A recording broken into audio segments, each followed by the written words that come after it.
American ones or anything like that, or Asian ones.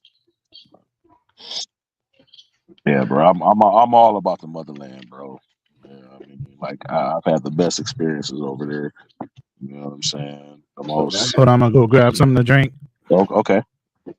Man, I haven't even got there, and that shit seems like You it's love crazy. it already, huh?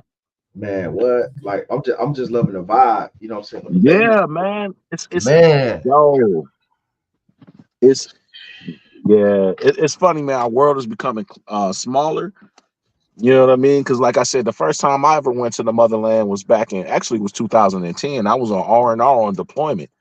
Uh, I was on R&R on deployment. I was stationed. What was that? Camp something in fucking Kuwait. You know, we were doing convoy. I was in the Florida Army National Guard. We were doing convoy escort security, right? We were a CS team or whatever. You know, guarding the motherfucking greens and whites coming in and out of Iraq. You know what I mean? When we were drawing down, you know what I'm saying? We were drawing down in 2010, Operation Iraq. In fact, that's the crazy thing. I was in the service for 23 years. I saw when fucking Operation Iraqi Freedom started. I was in theater. You know what I'm saying?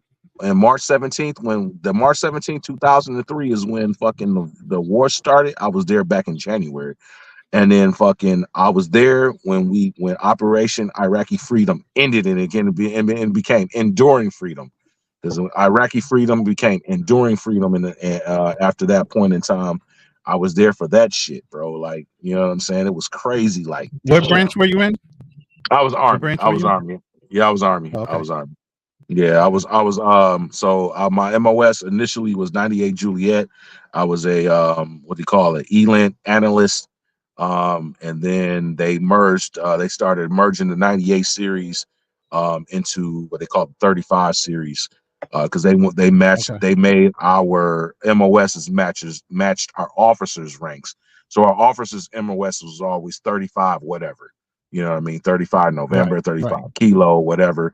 So like they started merging, so they started making us 35 series or what have you. I got out in 2004. I got out in 2004. I joined the Florida Army National Guard, and then I did what they call like a SIGINT operator. You know, I mean, we didn't really do shit because we was in the guard. You know, we was nasty girls. You know what I'm saying? We was Right. in the guard. So you know what I'm saying. So from '04 to '08, because I still had a secret clearance. yeah. 'Cause, you know what I'm saying? Because I had a top secret. I had a top secret clearance Yeah. SCI for like 5 years. That's a 5 year win. So that went from 97 to 2004, I want to say. And then my secret lasted for 10 years. And then I think it ended in 2007. So in 2008, I had to, either, what I'm saying, renew my clearance or fucking reclass. And I was like, at this point in time, bro, I had a bunch of fucking debt.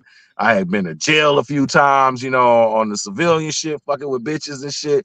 So I was just like, you know what? I'm not even going to try. I don't want to go through that whole fucking process.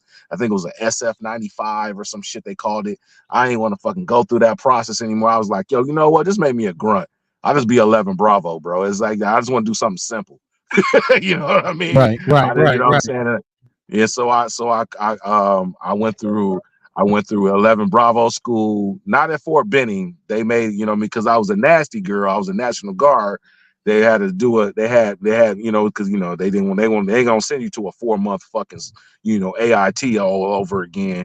It was like a 2 week, cram school or whatever. And I did that at fucking Fort Blanding in Florida. You know what I mean? And I was 11 Bravo until I got out in 2020. You know what I mean? So that's my experience. You know what I'm saying? I did one deployment with the Florida National Guard. I did one deployment when I was active duty as a MI Right. guy. And that's that. That's how that went. Right. Right. That's awesome, Yeah. brother. Yeah. So we all put our time in. I know that much. Yeah, I know, right? But we probably got what 70 years experience between the three of us. Well, I did 8. I did 8 straight up, and I could Uh-huh. have done more, but I had an incident with my brother passing away, so I told the base general he needed to get me out. Oh, okay. So I elected to get out early.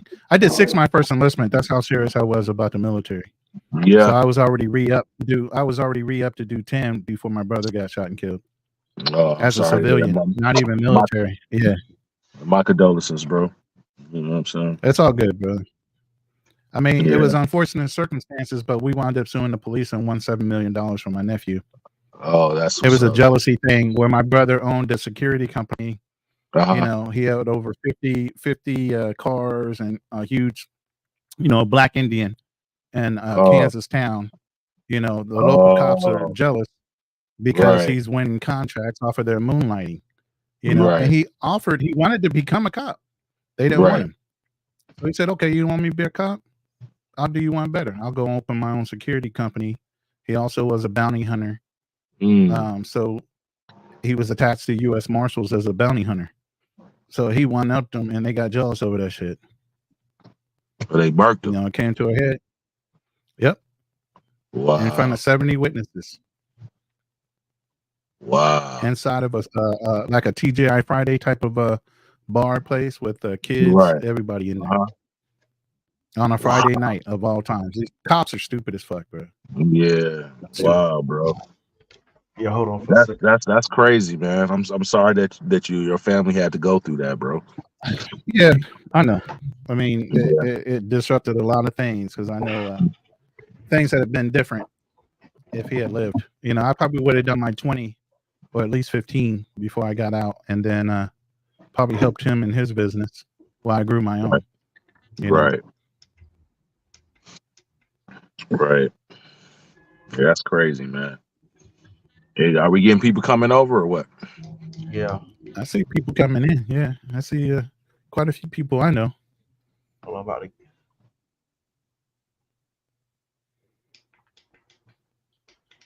Yeah, I'm on my phone. I'm in my car in my backyard.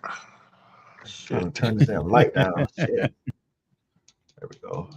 Yeah, bro, you looking a little bright, light bright over there. So HB, where you originally from, bro? Georgia. I'm from the D, man. I live in Detroit. I'm from Detroit.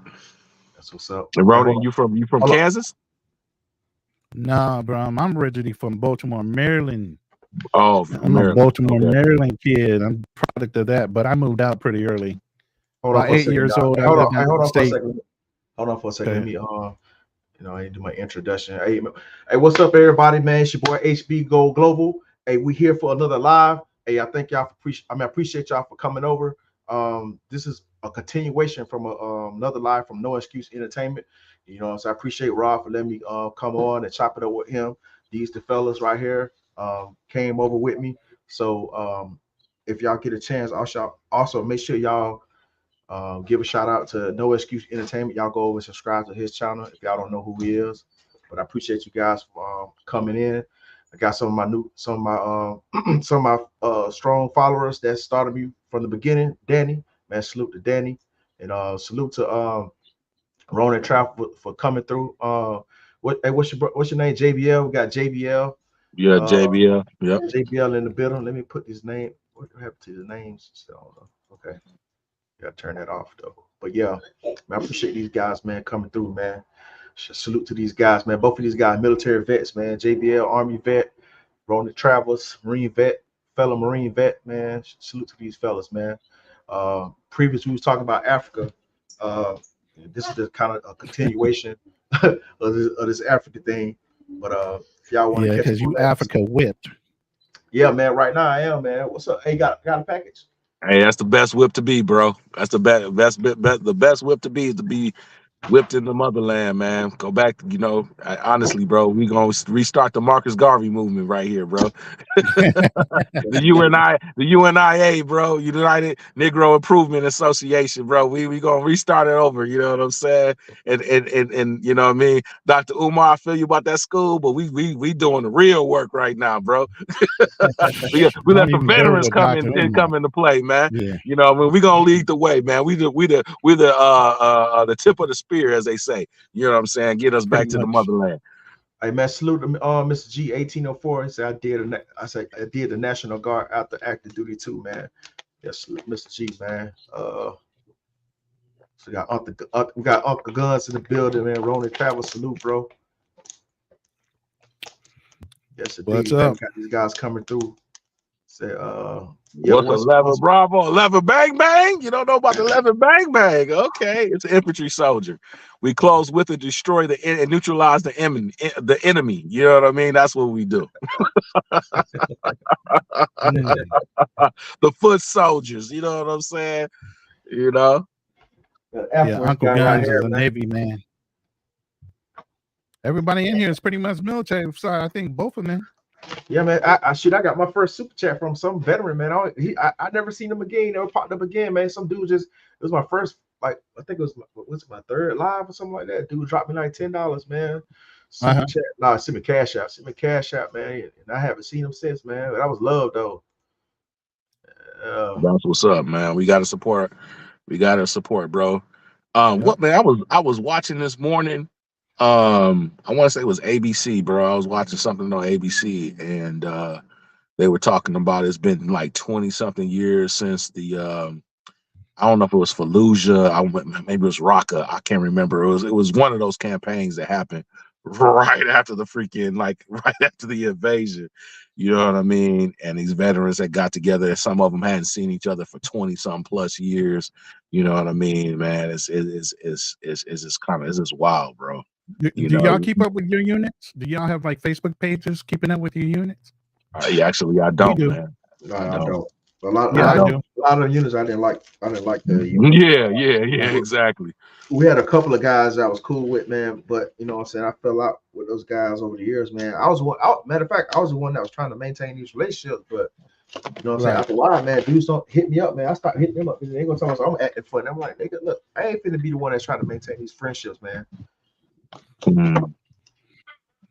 Yeah, ain't no sense of being rah-rah if everybody else ain't trying to be rah-rah with you. You get what I'm saying? Yeah.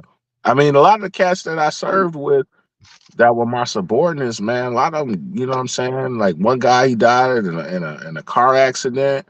A couple of dudes passed away from suicide. You know what I mean? So these are my National Guard. I had this one guy that I was stationed with in DC, man. This dude went to damn prison, killed the dude down in Florida because his wife was cheating. I'm like, bro, I don't understand why dudes get mad and try to kill or try to fight the dude because your wife being a 304, man. Hey man, it comes down to, you know, a lot of people that have, like, you know, they didn't have older brothers, or they didn't have, like, we were, you know, especially like me and Ronan, we're close. I mean, well, brother, you a little bit older than me. You 56, I'm 40, I'm 44, 45. Okay. But like, you know how it was when we came up, bro. It was like, it was, you know, it was all shit bending us to serving females, bro. You know what I'm saying? Right.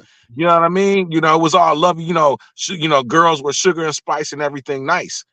HB, you all have the luxury of seeing all the bullshit. You know what I'm saying? Before, like, you know, when, you know, single mothers and hoes and you know what I mean? Like that shit wasn't, you know what I mean? That wasn't standard. Yeah. When me and Ronan was coming up, bro. No, it was, you know, it was like, you know, I remember my daddy, dude, he used to love motherfucking Temptations.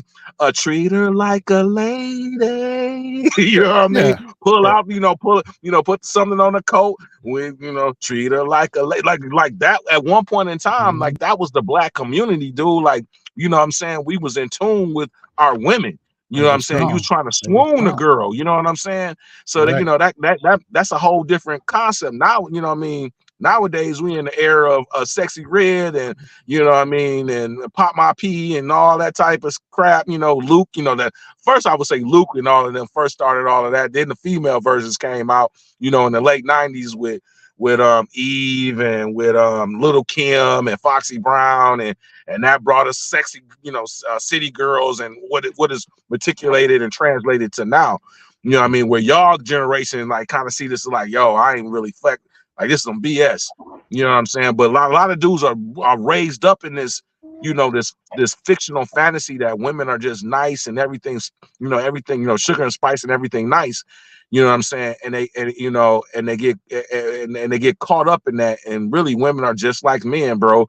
They manipulate, they cheat. You know what I'm saying? They do all the things that, you know what I'm saying, that were Women actually cheat more than men. It's already exactly proven that women cheat more than men. right. You know what I'm saying? Go And ahead. then guys later on, after they got a wife and a couple of kids in, you know what I mean? And it's just like, oh my God. You know what I mean? And it's a lot of dudes can't Right. handle that, man. They spaz out. Man, You listen, man. know. Look, I learned my lesson when I was a teenager, boy. You know, some girls Mhm. like, who broke your heart? Man, I learned female nature as a teenager, but these motherfuckers ain't shit, boy.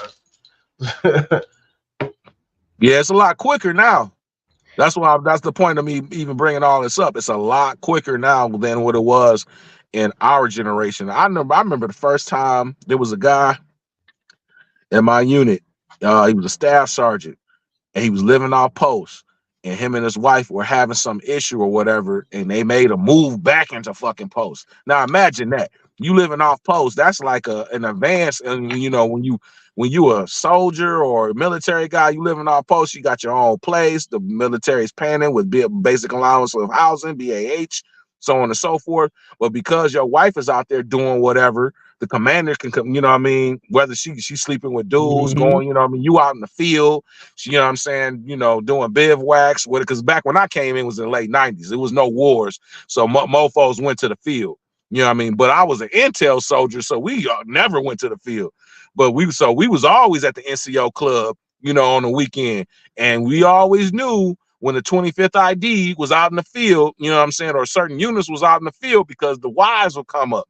The wives would show up to the NCO club, and you know, we A garrison damn shame soldiers. too. In That was a exchange, and damn you know, shame too. right, you know what I'm saying, you know, so you know, we garrison soldiers, so you know what I'm saying, we sleeping with wives. I'm not me personally, but you know what I'm saying, but I saw it, you know what I'm saying. I was like, man, I ain't trying to marry no bitch in this shit. Fuck that. that was the lesson that I learned. So this staff sergeant had to move back into the barracks because something happened between him and his wife.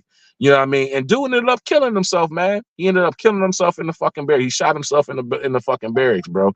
I don't know all the, you know, what all that was, what he was going through with his wife, nonetheless, but it was enough to drive him to the point to where, like, you know what I mean? You know what I mean? He ended his life. You know what I'm saying? And that let me know from that. Right. And this is, like I said, this is before we weren't in Iraq at this time. This is like 1998, 1999. You know what I'm saying? And I just knew there. I was like, man, these bitches, you know, they got power over us. You know what I'm saying? A civilian. You know what I mean? Because his wife was civilian. She wasn't in the military. And you know what I mean? They got power over us, bro. And I was like, at that point in four, I knew that I never wanted to be a active duty military dude, you know what I'm saying, married to a civilian chick or another military person. I'm like, nah, that's not for me, bro. It's not for me. I started getting these lessons at that point. Yeah, I was getting lessons too, man. You know how it's like that through all the branches, man. Shoot, they warn you. They say, hey, boy, like, don't get married. You know what I'm saying? But dudes, they be in love with this shit. They're high school sweethearts. They got to put a ring on it, and motherfuckers learn the hard way. You know what I'm saying? Or Your wife or what I saw a lot was like cats meet up in AIT. You know what I'm saying? And AIT, when you learning your job and shit, and you know, they fall in love with a chick or whatever, and it's like, okay, well, we could both get married and live off post. And then that shit turned out, you know, because this motherfuckers are always coming at your bitch, because there's so many, we used to call them desert queens or whatever, even prior to going to the desert. You know what I'm saying? The male to female ratio is so little. Like, see what I'm saying? So at an early age, because I joined the military when I was 17, bro. My mom had to sign me in. I turned fucking 18 5 months after being in the service. I turned 18. Wow. I joined in 96. That's when I first went to MEPS, rose my hand and all of that. I was in the delayed entry program. I graduated high school. A week later, I was fucking in basic training. You know what I'm saying? Then I was in basic training. You know what I mean? Freaking went to AIT in Fort Huachuca, Arizona. You know what I'm saying? And so at that point in time, you know, but even in basic, because basic at that's 97, in basic, my basic at Fort Leonard Wood was co-ed. You know what I mean? Because I wasn't an infantry soldier. I was, you know what I'm saying? I was a military intelligence, and, you know, but we were there with all of the CSS, the combat service support guys, right? You know what I'm saying? So we not like Fort Benning is like all infantry, is all male. But at the time it was all male, right? But If you were in the combat service support, you was a cook, you was a mechanic, you was a driver, whatever. They had co-ed fucking basics. Niggas was fucking in basic, bro. You know what I'm saying? Niggas was fucking the bitches in basic because they was in the same dorms as us. You know what I'm saying? I started seeing female nature at that point in time, like, wow, bro. You know what I mean? Like, this is what we doing.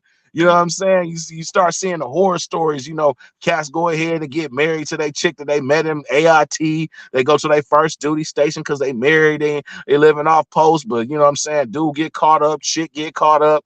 You know what I mean? Messing with whoever, you know, because we know when you first come in, you know, you E1s, E2s, E3s, E4s, but you got the NCOs, you know what I'm saying? Oh, this fresh meat, we trying to fuck this little bitch. You know what I mean? You know, like Ronan, I felt you was like, yo, you never been in the military, you don't know what the fuck be going on in the barracks. You know what I'm saying? Like, nigga, I know. It gets buck wild. Yeah, I know. You know what I'm saying? And that's why you be like, you can't trust no hoes. You start learning it. Yeah, so like that's why military dudes are kind of advanced. Like we were red pill before red pill became a thing. You know what I mean? Because we saw how this shit worked. You know what I'm saying? When the male sexual dynamic is off because it's so little females to so many males, and how that shit kind of blow their head up. And you know, multiple niggas trying to talk to the same bitch, and they get into fights and blah blah blah. You know, we saw. You know, what I mean, I peeped that shit out early. But that's one thing I was like, I ain't never want to mess with no military chick. You know what I mean? I'm gonna mess with a bitch off base. You know what I'm saying? That nobody even know. You know what I mean? I ain't trying to mess with you know, all y'all niggas done fuck the same bitch and all that shit. Like, I'm sorry. I thought we were talking about monetary. I'm sorry. Did I curse? Down. Yeah, I'm sorry, bro. You can let it slide a little bit, but not too much though. We had a thing. I don't know what you called it, but we had a thing called a receiving barracks. Typically, most guys would know when new people were coming on the base to the receiving barracks. In a minute, especially in 29 Palms, California, is a high desert above Palm Springs. Especially when people came into that base, pretty much all the guys knew when there was a couple WMs coming in because they were lined up just to take a look to see who it was. Then it was a battle to see who was going to attack that person first. You get what I'm saying? But it was a school, an electronic school where I was at. But most of those chicks, man, they lived on the 4th floor, and it became a proposition type of thing. And this is even back in the early 80s. You know, so they were even selling trim back then. Wow. You know what I mean? Wow. Yeah. It's crazy, bro. They already knew. They were the few, the proud, the Marines sitting there, and there's barely enough women to go around. They pretty much had their pick. You know what I'm saying? And then some. Yeah, that's why I never chased none of the military chicks, man, because I just didn't like the fact, man, them ugly looking chicks, man, be trying to have a nerve tell you no. I'm like, what the hell?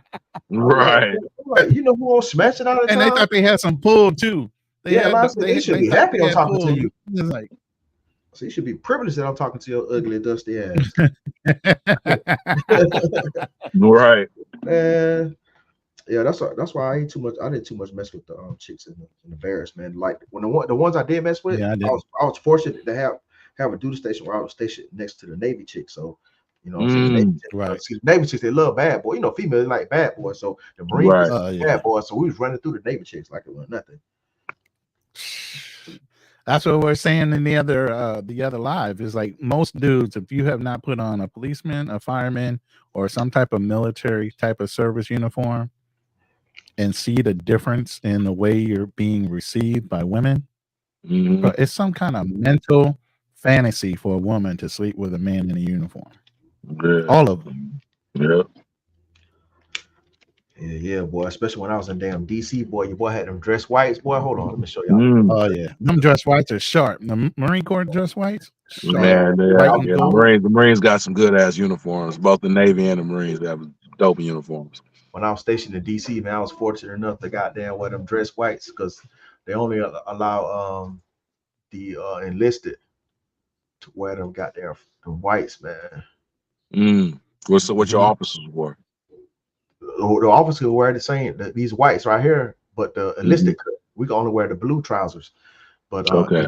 in DC, Marine Barracks 8th, I was a ceremonial unit, so we get to wear the enlisted get to wear the whites, boy. You talking about, boy? You talking about, I used to be snatching them up, boy. They shocking the nigga, boy. Oh yeah. Anything around DC wearing them, bro. You didn't want to take your uniform off until it was time to do what you need to do. You know what I'm saying? Crazy. You kept them on, because man, that's one good looking uniform right there, bro. It gives you all kind of access, all kind of access.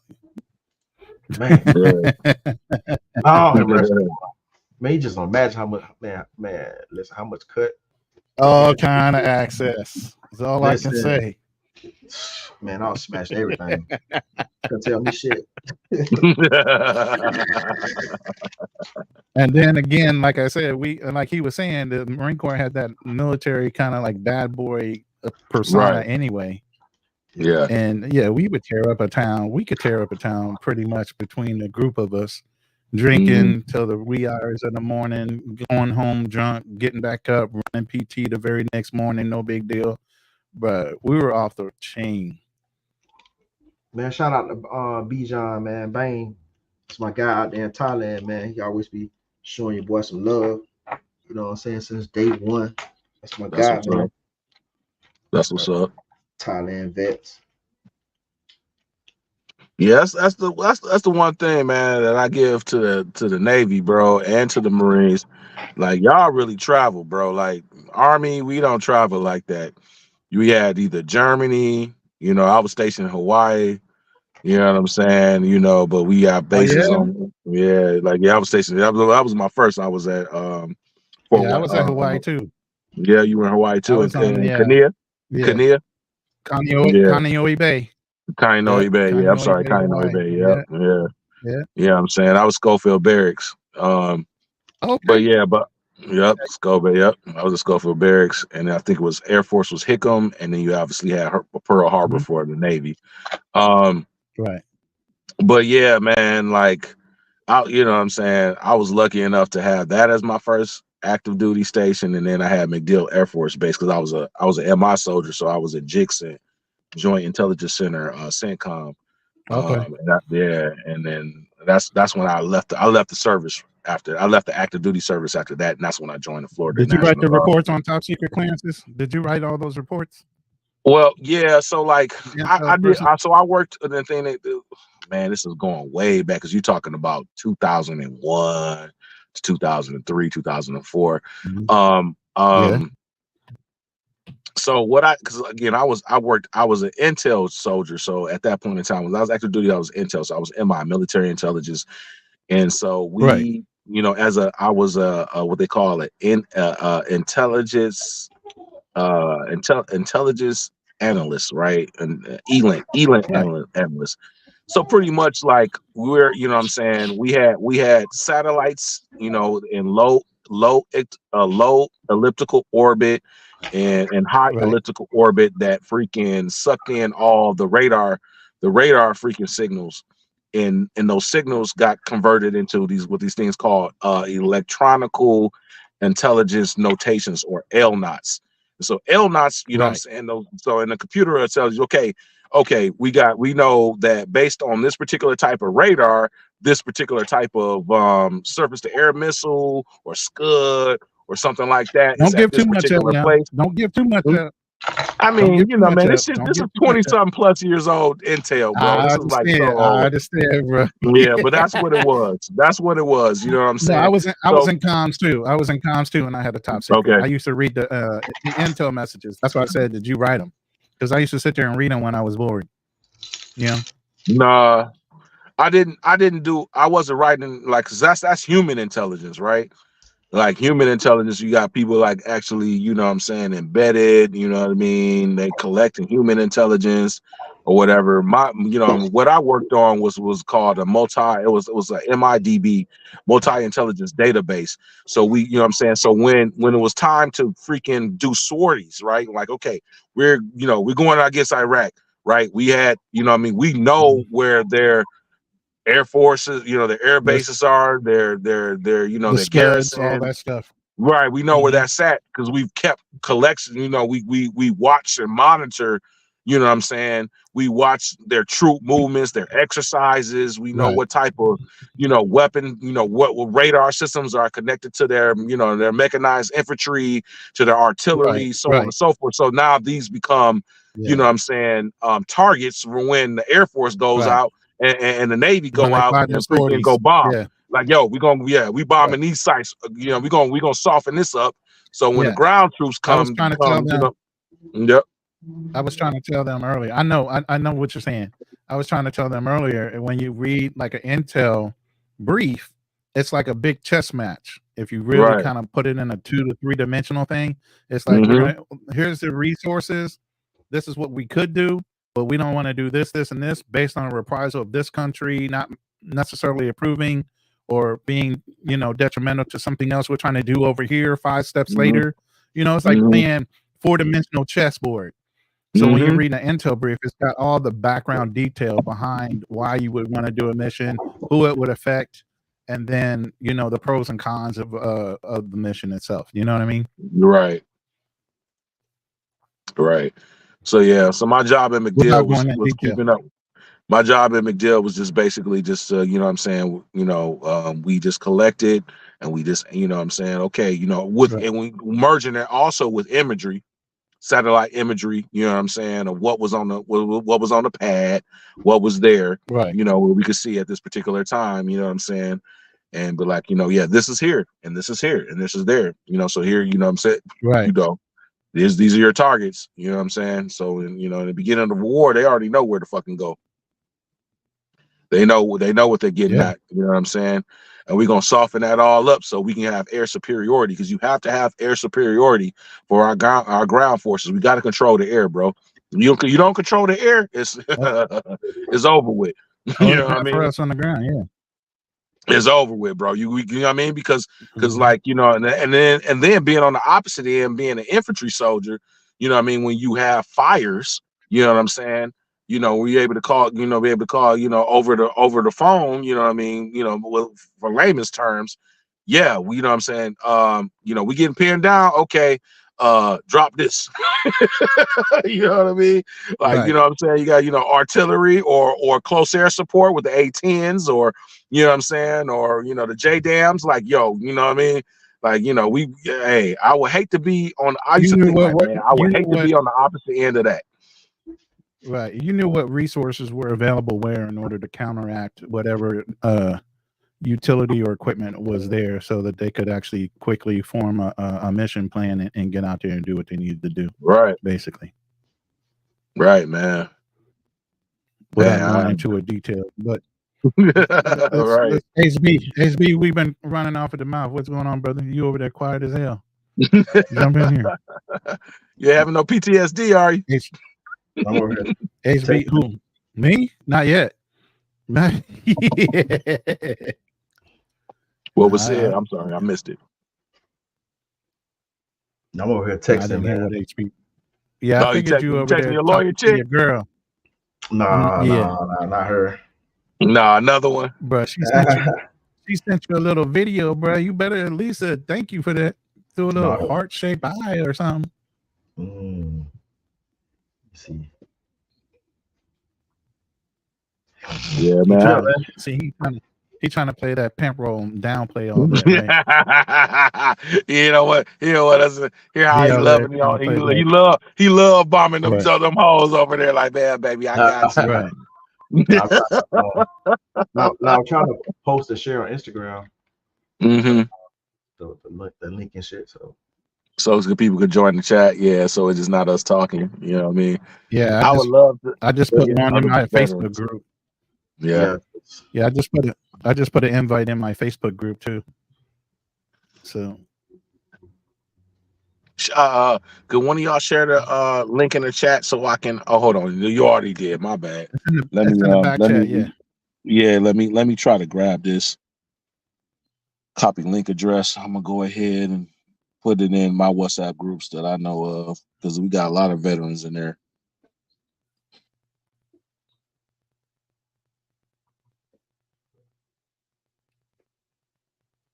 Yeah, I got a guy in here from Uncle Guns. He's a Navy guy, so he's in my chat. Yeah, buddy.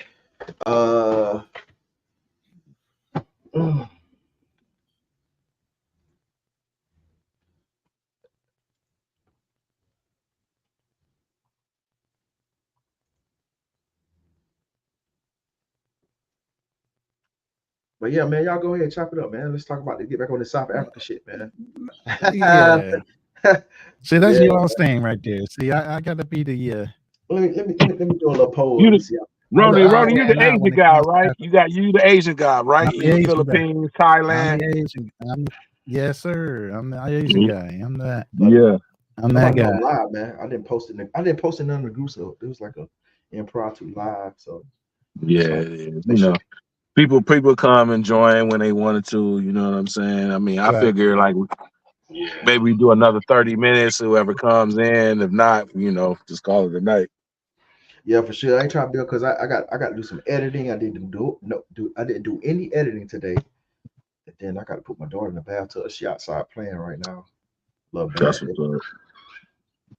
Yeah, my wife is in the house. She was like, "Oh, I miss you. Oh, can we watch TV?" I'm like, "Okay, yeah. We'll do it." I said, "I'm on the podcast right now. Like, you know what I'm saying? Like, I'm Right. talking to You got She I'm want talking to the Netflix. fellas right now. you You got know her what I from mean? you She got her wants from some Kenya, right? Netflix and chill. You got her from Kenya. Right. Say that again. I said, did you get her from Kenya? No. She's Black American, man. Black You America. know what I God mean? damn, she like that. Man, Yeah. where's she from? She from Detroit. You know what I'm saying? Highland Park. Look, I shit you not, man. I put my bubble on Detroit. Yeah.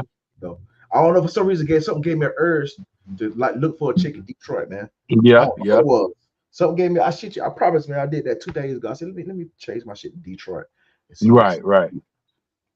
I ain't gonna lie. I think I was watching this TV show. It's like some TV show just came out about some Detroit Yeah, chick. it's called Dairy in Detroit. Is that what Yeah, that's? yeah. Yeah. That's the hey yo. I think she because her last name is Kilpatrick. I want to say she's related to our mayor, the one that got what I'm saying got sentenced to jail and shit.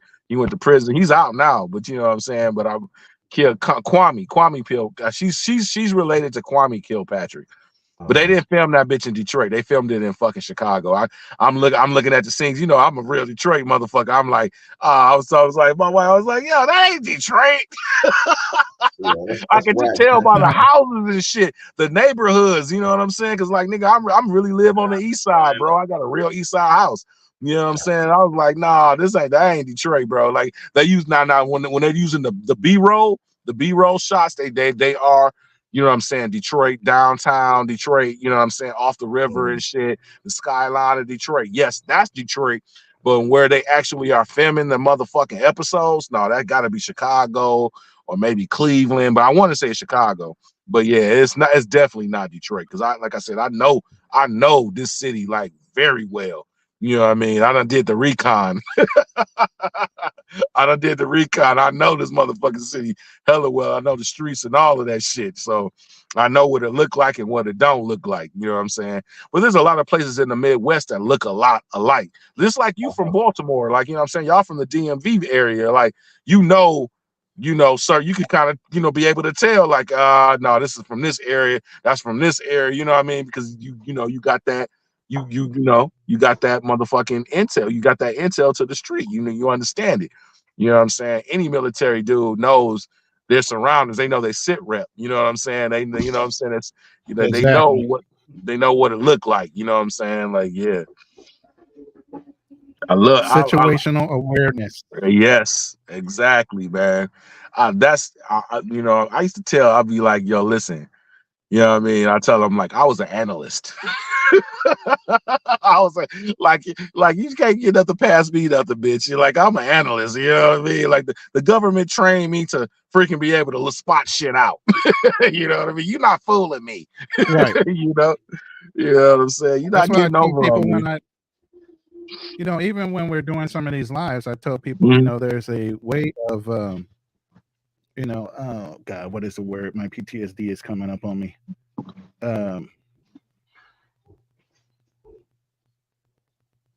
Anyway, What's there's a that, way brother? to send out misinformation in order to Right. break down a government.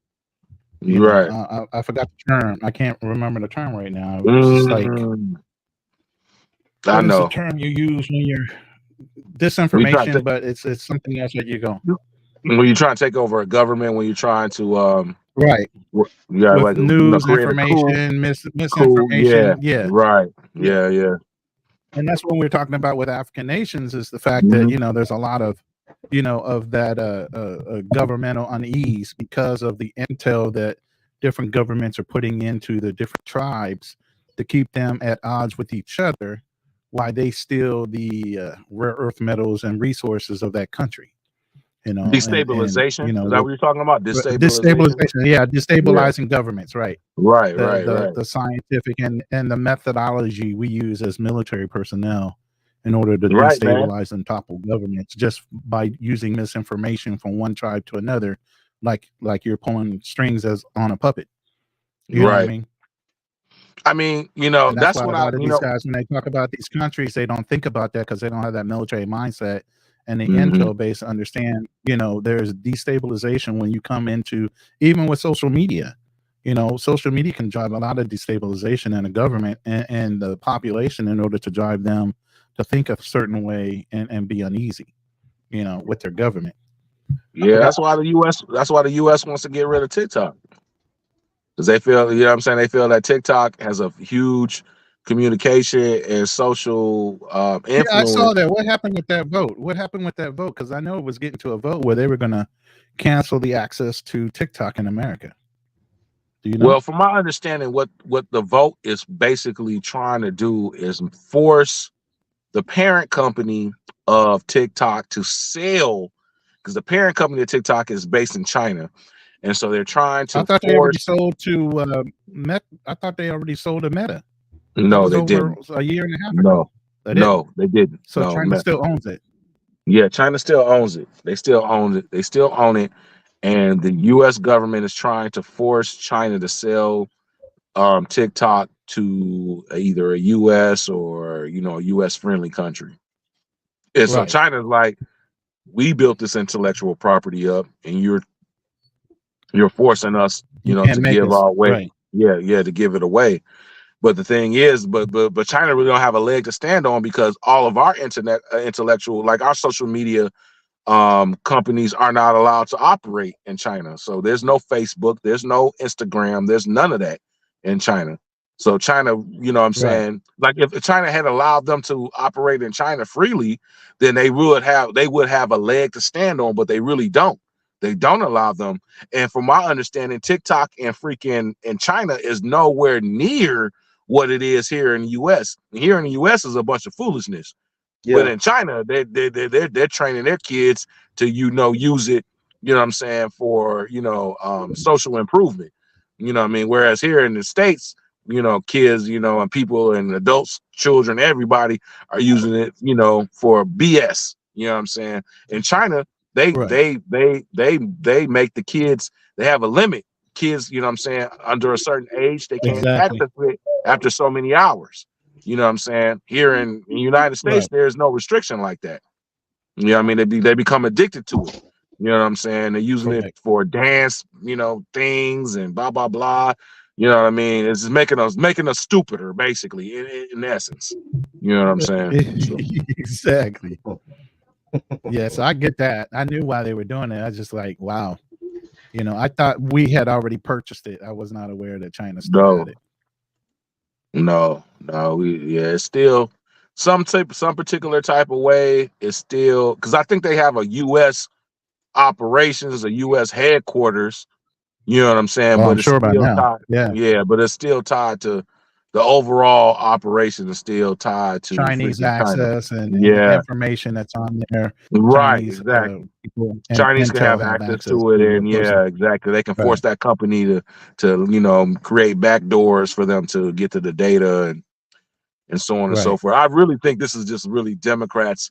They are so worried that, you know what I'm saying, they're going to lose this election, because I firmly believe that Biden's going to fucking lose and Trump is going to be the president in 2024. I Oh, yeah, he gonna lose. to the life of me, I don't know why either candidate is still running. There should have been younger blood brought up through the ranks by now. Right. That these old guys should start retiring, period. You know, both sides of the house as an independent. And I was a Republican before then, but both sides of the house, a lot of these Republicans in the House and in the Senate, right along with the presidential runners, should already be out of politics. Should be. There should be a lot younger breed of people in the next generations coming up should be involved in the decisions made in the United States. You know, but they're not. Guys have long lived past their time. Yep. But they're gonna run this back, and I feel the Democrats know that there's not that much enthusiasm for Biden. You know what I mean? And I feel that they, you know what I'm saying, know that there's a lot of enthusiasm for the Trump side, for the Republican side, and for the Trump side. And I think they know that they're going to fucking lose. So they're trying to, like, you know, starve off any type of influence. You know what I'm saying? You know, but it's a losing battle. I don't want to get, without going too deep into it. Why are you? I'm taking your Republican. No, I'm not. I'm an independent like yourself. I'm actually I'm far left. I'm really like I'm independent, but I'm like left leaning, like far left leaning. Okay, do you like Trump? Do you think there's some redeeming qualities about Trump? No, I don't like. I know I don't like Trump. I don't, but I tell him I hate Biden more than I don't like Trump. You understand? Like I hate Biden. Evils in your mind. Yeah, I hate Biden is the worst of the two evils. I think Trump is the less version of the two evils. I think Biden is the worst of the two evils, and so for me, and the reason for that process. Wait, the reason. Let's break it down. The reason for that process of what? What is it about Biden that you think? Oh, it was the shit that he did. It was the shit that he did back in the 80s. The crack cocaine disparity. The 1994 crime. Yep, all of that shit. You know what I'm saying? Like exactly. You know, and all the ones prior to that, he had a hand in all the ones prior to that. Biden is, you know, to me, Biden has had the worst impact on the black community, more specifically black males, than Trump ever did. Trump talks a lot of game. You know what I'm saying? You know, he stokes white people's fears, but Biden actually did the work. You know, that hurt us. You know what I'm saying? So I can see that. Yeah, I can see that. You know, I can definitely see how Biden had contributed to the laws that actually affected the black community more so. Right. But when it comes to Trump as a leader, oh my God, that's so hard to stomach. Just even saying that. You know, and actual, you know, processes and honoring processes and tradition and different things that go along with the government rule of law. It's so hard for me to even picture this man in office. But I mean, my thing is, he was already there. Since they're both running anyway, let this fool run and get his next 4 years so we can eliminate both of them. You know, and hopefully they'll have a younger. Hopefully they'll have a younger group, a crop of eligible presidential-esque candidates. Right. After this term, whoever serves. Yeah. I believe in 2028. You know what I'm saying? Things will go back to maybe a somewhat normal. Will be, you know, but even a normal doesn't improve. You know, black people have been suffering no matter what under Democratic and Republican administrations forever, bro. So, you know, that's why I'm a pro like go back to Africa type person. Like I've pretty much have given up on the political process here in the United States because it's you know what I mean? Why are you laughing, bro? I'm the same way.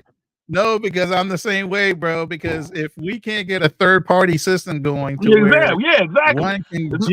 One party can G-check the other two parties, then it's never going to work. So you might as well, you know, go overseas somewhere where you don't have to even worry about the political unrest here and just live out your life with the advantages of the American dollar. Exactly. You know that's exactly it, bro. I'm 100% behind that, bro. I'm 100% on that type of game, on that type of thinking. Like, while the dollar's still good to be had, leverage that, you know what I'm saying, and live a more comfortable lifestyle somewhere outside of the United States. I'm not saying, Right. give up your American citizenship. No, by no means am I saying Oh that. hell no. Yeah. No, I'm not going to do that. You know what I'm saying? But yeah, I'm going to leverage this American dollar. You know what I mean? Live comfortably overseas, and by the time all that, bro, I'm gonna be in my 60s. You know what I'm saying? In 20 Won't some even years care. from now. You know what I You mean? living happy somewhere else with Right. your legacy surrounding you, Yeah. and all your benefits of what you've done with your life, and whatever happens to them. Yeah, You know what I man. mean? Right. Yeah. You know what I'm saying? And So, call it a yeah. fucking day. Yeah, but the optimum thing would be to create and make the independent party so strong that we start winning government from the cities to state government, and then finally moving into the federal legislature as far as the House, the Senate, and the presidency, so that if there is a conundrum where Democrats and Republicans can't get anywhere without the independents voting one way or another, but the independents are loyal to the people, which everybody should be in the first place. But you hold the independents to a point where they will only vote in the way that the people would benefit for it.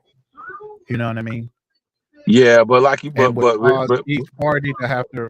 It would cause each party to have to work within the independents' wishes, or right to nothing would get acquiesce. passed. Right to acquiesce to. But here's the thing: both parties. They control all of the apparatus of the system, so therefore that's Right. why that's like a far-fetched type of thing as of now. Yeah, Maybe it might it would happen take in years. a It couple would of take years. generations. Yeah, maybe it Yeah, happened it would after, take years to do it. right. And a lot of people are associated to the parliamentary type of government that I know. England has, with the Yeah, multiple parties involved in their situation. But at this point, a two-party system is failing because both parties are working against the middle, even though they're yeah, being paid by the same companies. You get what I'm right. saying? Yeah, the two So sides of the really, same who's coin, as they say. benefiting? Yeah, the two sides of the same coin, correct. Yep, So yep, without yeah, that man. third party injection, this is just going to continue to be what the definition of insanity, the same thing over and over again, I mean, man, repeating itself. we've been stuck in this two-party system since after the Civil War. You know what I'm Right. saying? So you know what I mean. But still, They have a things were getting stranglehold done. on them. Right. I think things were getting done up until about the 60s, Yeah, and somewhat of a fashion. And then it all of a sudden came to a screeching halt, yeah, as far as progress when it came yeah, to certain laws. And then it became detrimental laws that winded up affecting one type of person or another, more so than laws that actually pushed the people forward. You know what I mhm, mean? Some of these laws they're passing now are really just detrimental laws. They're not really right. progressing the overall population. They're No, not it's the one benefiting percenters, everyone. bro. They only benefit the 1%ers or Mhm. corporations or Right, this, that, and the other. There's nothing progressing the overall the middle United States of class. America. Yeah, it's Right. nothing The middle progressing class. the middle class Yeah. or the working class. No, you know what I Right. mean. That's not within the 1% interest to progress the middle class or the working class to where they get more Of of the course piece of not. the pie. It's not, man. So Yeah. you know what I mean. So Somebody's yeah, got to do the work. yep, yeah, man. It's yeah. I feel so. It's funny. Like I feel, after these 23 years of service, right? After all this time of being in the military, after all this time, I've been watching Mhm. politics since the time, Jesse Jackson ran the second time he ran for president, Yep. in 88. You know what I mean? I've been watching, I've been very, just for whatever it is, my mother's a very, political person. Me personally, I've been astute to history and social science and Right. things of that nature. That's just been, my arena where I've worked in. I've been military intelligence, I've been in the military, government, blah, blah, Right. blah, so on and so forth. Living You know, history. Yes. yeah, and at the end of the day, it's just like, I'm just not seeing the out. I'm not seeing, I mean, Yeah. who am I? I'm just a nobody, and there's always, a chance for something new to come. I mean, nobody saw Obama coming and it happened, right? You know what I mean? But Oh, that nonetheless, happened quickly too. That happened it very did. quickly. He went But from a senator right right, to a presidential electee. exactly. You know what I'm Quick. saying? So it may take something like what you're talking about, some independent that's able to galvanize the public to get engaged and break away from these two-party systems. But as of now, I don't see that trajectory. You know what I'm saying? Yeah, So it's not going to happen. yeah, I It's don't going to see take it. some time to even build up Yeah, momentum to get that. right. You know what I'm saying? I don't Because see the it. I last don't time it foresee tried to it. happen, the reason I went independent was because of Ross Perot. That was the last Yeah, person that actually had a Ross chance. Perot. Yeah, And exactly. it was all because Daddy Bush wouldn't step out of the way. He split the Republican vote and put Bill Clinton in office. Yeah. And that hurt us badly. Yeah. Especially our community because of the laws that happened to be passed while he was in office. Right. Yeah. And The then three strikes rule, the justice laws, and all the different things. Right. That and that economically it hurt us. NAFTA happened on Clinton's watch. All the media fucking things got broken down. So that's where you got 3 or 4 companies owning all of the media production and news production, and you know what I'm saying. That all happened on the Clinton's watch. You know what I'm saying? So is this like damn if you do, damn if you don't. You just walk away from the process feeling disillusioned, man. I mean, there even used to be a law where you could not be such a sizable company. They used to make companies break themselves down after they got so big and run Ma Bell. That's what they did. Right. You know what I'm saying? Exactly. FTC broke Ma Bell. Now that's gone away. Right. Yeah, now it's gone. That's gone away. Now and that happened under Clinton's watch. No Clinton got rid of that. Yeah. Clinton, when he was the president, he got rid of all those regulations that tried to not, make 2 or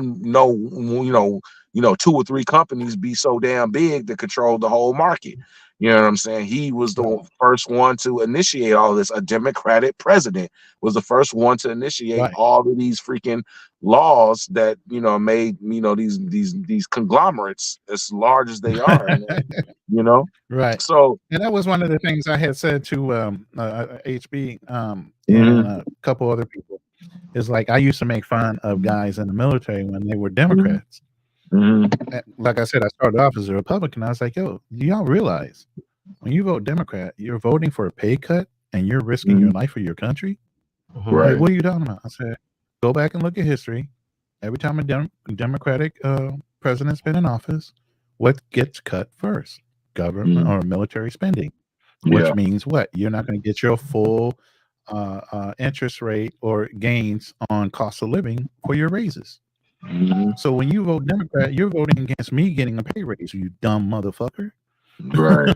Really, I used to get so pissed off. I'm like, yo, I don't give a fuck what your alliances are. While you're in the military, you're a fucking Republican. Yeah. You know what I'm saying? You're dumb if you're not. And you gotta pray that whatever the Republican leadership is, they have good foreign policy, because that was the first thing I ever would vote on. Depending on the president was in being selected, was what is his foreign policy, and is he intimidating enough to keep people off our fucking borders? Yeah, but then you have the Bush era and the fucking hawks that was putting us in fucking harm's way and not having a real exit and entry plan. It was just forever wars, and we was in Afghanistan for 20 years. That was all over the Bush's family trait of protecting oil. Right, you know what I'm saying? They were in the oil business. They wanted to protect their friends' oil business, and that became the driving factor behind their reign. Oil in desert wars. Right, exactly, and Halliburton and with John, Cheney being the CEO of Halliburton before he became the VP, and you know what I'm saying, all these contractors making all this money off of these military expeditions into the Middle East, and have us in these fucking forever wars. I mean, we was in Afghanistan longer than we were fucking in fucking Vietnam. We were in Afghanistan longer than we were fucking in the Revolutionary War. I mean, we was in Afghanistan longer than we were fucking in the Civil War. That was the longest fucking war that we ever fucking fought. No, I didn't go to Afghanistan. No, I didn't go to Afghanistan. I was in Iraq. Okay. I didn't go to Afghanistan. The reason I'm saying that is if you looked at the Afghanistan fighting force that we left behind, and all the time that we were there, we were supposedly training their army. But their army was so busy getting fucking high on Their army was so busy getting high on hashish, they had no fucking gumption, like we talk about with some of the Africans having no fucking backbone when it comes to fighting for their own fucking liberation or their own freedom. You know, whereas when we pulled out, they instantly just gave up everything we showed them how to use. Yeah, and you know what I'm saying, it was bullshit. And the Taliban, here's everything you go. Yep. Like we gave them that shit. We didn't give that shit to them. We gave it to the fucking army to protect themselves, and they didn't want to use it. So the Taliban took it over. Yeah, thanks for all the new shit. Thank you. Thanks. We fucking spent all that fucking blood and soil. You know what I mean? All that blood and money. You know what I'm saying? Only for the same motherfuckers an army that did not want to fit. Yeah, right. To train an army that didn't want to fight for their own fucking freedoms. Only for the motherfuckers to be in, only for the mofos to be in control now. So it went, it reverted right back to the situation we were in 2001 when we first went over there. Now they are in control. Which made it bad for no matter what president would have done it. It still made it bad because the Biden did not want to defend themselves. They were expecting Americans to defend them forever, and that's not what the purpose was. No, bro, that's not how it works, we're supposed to lend a hand, get you up to speed, and then pull the fuck out. And we could never pull the fuck out because our people would never get up to speed to fight their own battle. But here's the thing, right? The British didn't do it. The Russians didn't do it. Why do we think we were going to be able to do it? You know what I mean? Because like, here's the one thing that America's not good at. We're not good at colonialism. Because that's like 50, 60, 100 years type of game. And we're not into that type of game. That wasn't our game. That wasn't our functionality. Our functionality was freedom. Right. You don't fight somebody else's war. You fight your own. And if you can't fight your own on freedom and liberation only, then you need to back the fuck up. But if you're not, but I'm saying, but like with, but that's the type of thing that you have to have. Like you have to in those type of regions of the world, you know what I'm saying? You gotta have that type of thinking. We're gonna be over here for like 50, 100 years. You know what I'm saying? But that wasn't that wasn't what was sold to the American public. Because the American public be like, no, we don't want to do that. You know what I'm saying? But that's what's needed.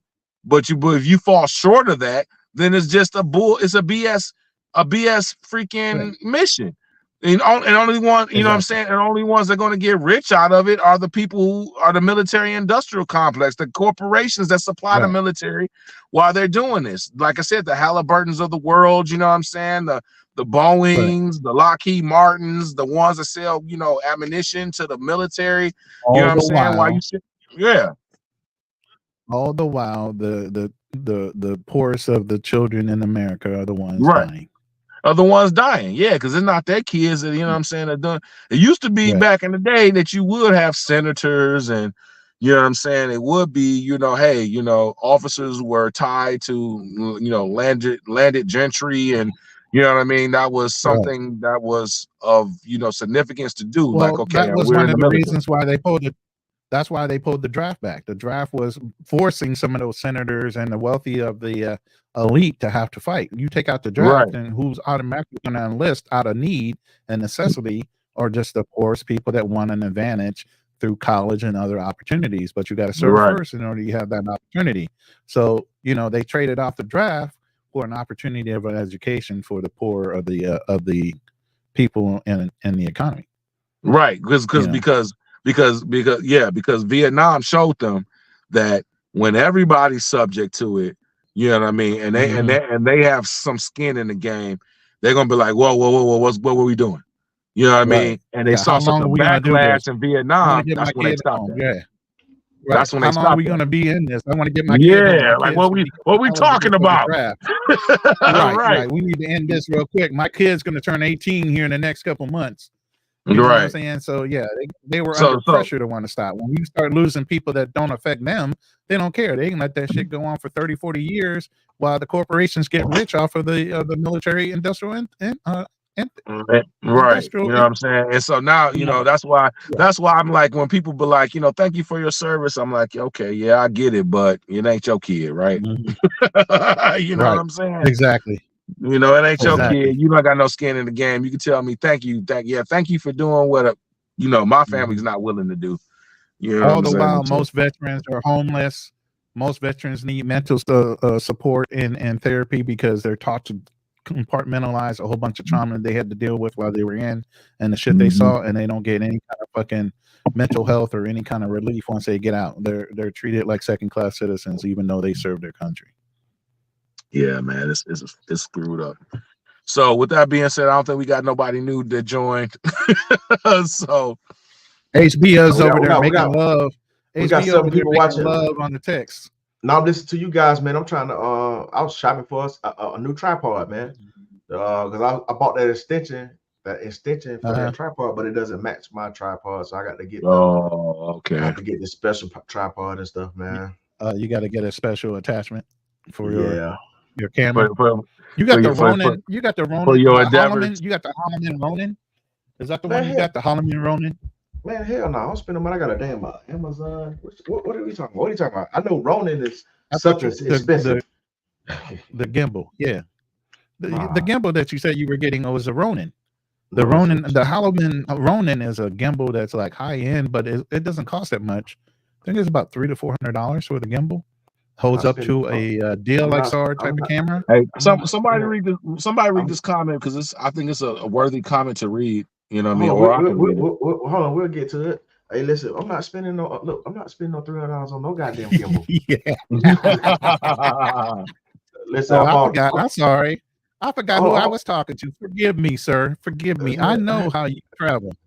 Man, you that budget dude. You on that budget dude type. We're gonna get to the question. Hold on. This is what I'm shopping for, so you can at least you can know what I'm talking about right here. I'm shopping one of these right here. Oh, okay. So I can connect my little what is it called? My little action camera to it. Yeah. I know what you're talking about. You got a mic. There's gonna be a mic on it too. Stuff. Yeah. Might as well. See, I have to.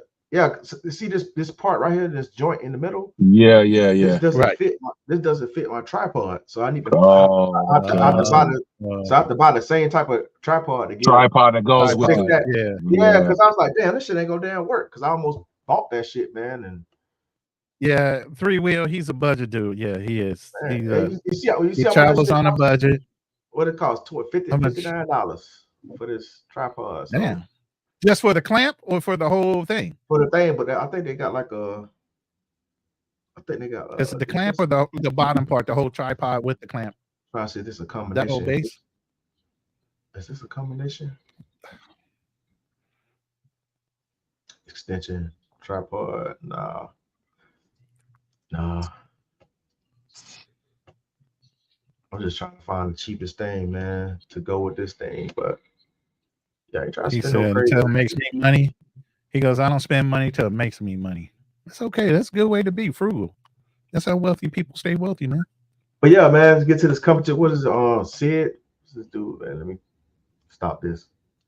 Sid said all the new politicians they try pushing next like Gavin, Nikki Haley, and even was it Vivek? What is that? Yeah, Vivek. Yeah, Vivek, whatever his name is. Yeah. I don't like Trump much, but he's only renegade. A renegade down. He said, and even is controlling too, man. Listen, I'm letting y'all rock out a little bit because I don't really get into the politics, man. That shit pointless at this point, man. If none of these people talk about reparations, man, and all that shit, man. True. Hey, I feel you, bro. I feel you. I'm totally in support of the reparations movement, man. I'm actually president of a local reparations movement here in Detroit. You know what I'm saying? We call it the Freedmen Agendas League of Michigan. That's why I say I'm not FBA because that's what's my man Tariq Nasheed. That's his thing. But if you look at the history books, you had the Freedmen's Bureau, you had a lot of Freedmen's towns. That's what our people were calling ourselves post-slavery and post-slavery. You were a freedman in the Reconstruction, right? And even in Reconstruction, they were calling themselves freedmen. So I say we need to honor what our people were calling ourselves during that time. The name itself is goes back to like the Roman days because they would have slaves and they were free to right. If you were a free slave, you were a freeman. Obviously, that's an Anglicization or English. Obviously, they were speaking Latin, but nonetheless, the point being is that you know what I mean, I feel the correct name to call our people, our ethnic group, are freedmen, because we were slaves at one point and we became free, and we were involved in our freedmen. You know, that's where you have the colored troops of Massachusetts. You know what I'm saying? That's what the movie Glory was all about. Yeah. You know what I'm saying? Glory was all about. You know what I mean? Like, you know, we fought in every freaking war this country's ever fought on both. You know what I'm saying? Right. So I prefer, instead of saying foundational Black Americans, that's something that a person created. That's, you don't find, you know, or ADOS. That's another thing that a person created in our current time.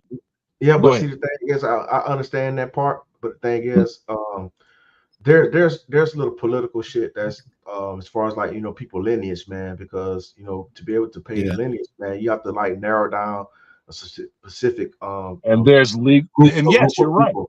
Yeah, because the thing is, we don't want people to try to jump into crowbar their way into our reparations and shit. But I agree with you, HP, and so therefore you have to go what the government was using at that time, and they were referring to our ancestors as freedmen. So legal legislation has already, you know what I'm saying, you know, it's called the Freedmen Acts. The 13th, 14th, 15th Amendment were called the Freedmen Acts. So why create a brand new language in the 21st century? Why go off of something that a person when there created? was already language there? When there was already language there in the constitutional language that recognizes our ethnic group. That recognize our ethnic group. So that's why I say freedmen versus FBA versus ADOS, because that's something that came up in since 2018, 2019, you know, when these two people started beefing with each other, right? Or these groups started beefing with each other, where we have on the Congress recognized this back, back in when the end of slavery occurred, right? So, and it was very distinct, you know, classifications of who the freedmen were. You know what I mean? They were former slaves, right? You know what I'm saying? Here in America. That's why the language has to be tight, because somebody can say, I mean, you say here in America, they can slide in on the back door trying to take advantage. Yeah, a lot of people can slide in on the back door on that shit, claiming. But you can't. I mean, but it'll be a slippery slope. All that shit. That's why it needs to be a lineage. But no, the Irish were never slaves here. They were never slaves. The Irish were never slaves. They were indentured servants, but they were never slaves. You know what I'm saying? And the government recognized who the freedmen were, and they knew who they were talking about. Like I said, they created a whole apparatus of government called the Freedmen's Bureau. You know what I'm saying? Exactly. So what I'm trying to say is that this goes back to the Supreme Court and constitutional laws. But what happened to the Freedmen's Bureau back then, man? What happened to that? So ultimately, what happened to the Freedmen's Bureau was basically, what did they allowed to do? Ultimately, what happened to the Freedmen's Bureau was that it was allowed to be discontinued. Whites took over, you know, the administration of the group, and they ran it to the ground. You know what I mean? That was what allowed to be. That's the historical record. But the fact, go ahead. Yeah, we can't let that repeat, though, man. No, exactly, we can't. No, but here's the thing. But based on constitutional law, you cannot give race a preference when you're dealing with, oh man, it's my wife calling. I'll talk to her later. It's a long story. I don't want to get all into it, bro. But the thing is, FBA is not a race; it's a lineage. You know what I'm saying? It's the same as. But that's what I'm trying to say. We already have it. You know what I'm saying? We don't need to use FBA. That's something brand new. That's something that was conjured up in the 21st century. We can go back to constitutional laws. We can go back to constitutional language that was introduced with the 13th, 14th, 15th Amendment. Yeah. They called those acts, those things were called the Freedmen Acts. You know what I'm saying? Our people so what were. Saying, go ahead, saying in the long run is this: instead of reinventing the wheel was never broken, because in constitutional law they were already inducted as Freedmen Acts. So why not just maintain the term freedmen instead of adding to the confusion of FBA, ADOCs, or whatever, and then make sure that those people that are considered freedmen have some type of documentation tracing their lineage back to slave time, because a lot of people have died off. Hey, I'm cool, you know what I mean? But the thing is, man, why the freedmen shit didn't work the first time? You said it. Well, of course. I mean, the same thing with reparations. We had Jim Crow. Same thing That's with why it didn't reparations work. not being paid. Yeah, we had Jim reparations Crow being withheld. Right. Jim Crow But happened. it also goes back to just when you cause confusion, people can't keep things online, and then we're always told to wait. Black people have always been told to wait. So when the confusion started with white people assuming and taking over control of whatever it was, the confusion started and said, "Oh well, we just need to work it out." 5 years passed, 10 years. Just wait, just wait. We're gonna make it up. We're gonna make it up to you. You're gonna get it. You're gonna get it. Just wait. It's now we had a racist. We're owned interest now. We're old interest. Yeah, we had a racist. I mean, if you look at the historical record, we had a racist Supreme Court. It's always been racist, but we had a racist Supreme Court that basically said, Reconstruction's over. Because you understand, after slavery, after 1865 up to 1877, there was an era of time where the government was on the hook on providing, some restitution to those who were freely that was newly freed. That's why you have the Freedmen's Bureau. That's where you have a lot of historical black colleges. A lot of their beginnings happened right after 1865, 67. There were some that were prior to that, but most of them started right after slavery. And then there was a constitution. There was you have the Dred Scott versus Plessy. You have a lot of freaking Supreme Court cases that basically said, we rolling back all this shit for you niggas. You know what I'm saying? That's where it said, hey, that's where you got the famous line even though from. We promised you this. Yeah, even though we promised you this all of a sudden we got to reconsider. It has to be given at a certain point. There's no law that's where you get this famous line that there's no law that there's no right that the white man has to respect, for a black man. I'm paraphrasing, right? There was a bunch of law, because that's when they were instituting Jim Crow. This is when you start getting lynching, all this type of thing, because this is the first time where blacks were actually, because we were the majority, because they created slavery, we had the majorities populations democratically in the South, numerically in the South, we had plurality. We were able to elect freaking, state constitutions in South Carolina, Louisiana, all these southern states. The black belt, there was more blacks than there were whites. And so that's when you started bringing up, that's where Jim Crow comes into place, when they start doing the Reign of Terror, the Ku Klux Klan. All these happened after the Civil War. Not before, but after the Civil War. Right. You know what I'm saying? And, and it lasted from that time all the way up to Tulsa. Tulsa was in the 20s. But right, you know what I'm saying? Even that was allowed. You think about it, even that was allowed so you could get rid of some of the people that were owed right, yeah, exactly. Right. The more you can kill off, the less you have to pay. Yeah. Right, the Rosewoods, the Tulsas, you know what I'm saying? The race riots that happened in Chicago in the 20s and things like, but see, people don't have to see, this is why now they don't want to talk about critical race theory, because critical race theory really is just telling the story that they don't tell, like that mixed in. Okay, we get there was America, there's the 13 colonies, the founding fathers, slavery, Civil War, civil rights. There's a lot in between that. There's a lot of more intricate details in between that they don't talk about, that we gloss over in history, that kind of like gives you the full scale of what happened. You know what I'm saying? Like the vagrancy laws, like even the term vagrant, that became a new law, right? You know what I'm saying? Because you had to be employed. Okay, well, niggas, y'all free, but you're gonna, you know what I'm saying? You have to be employed.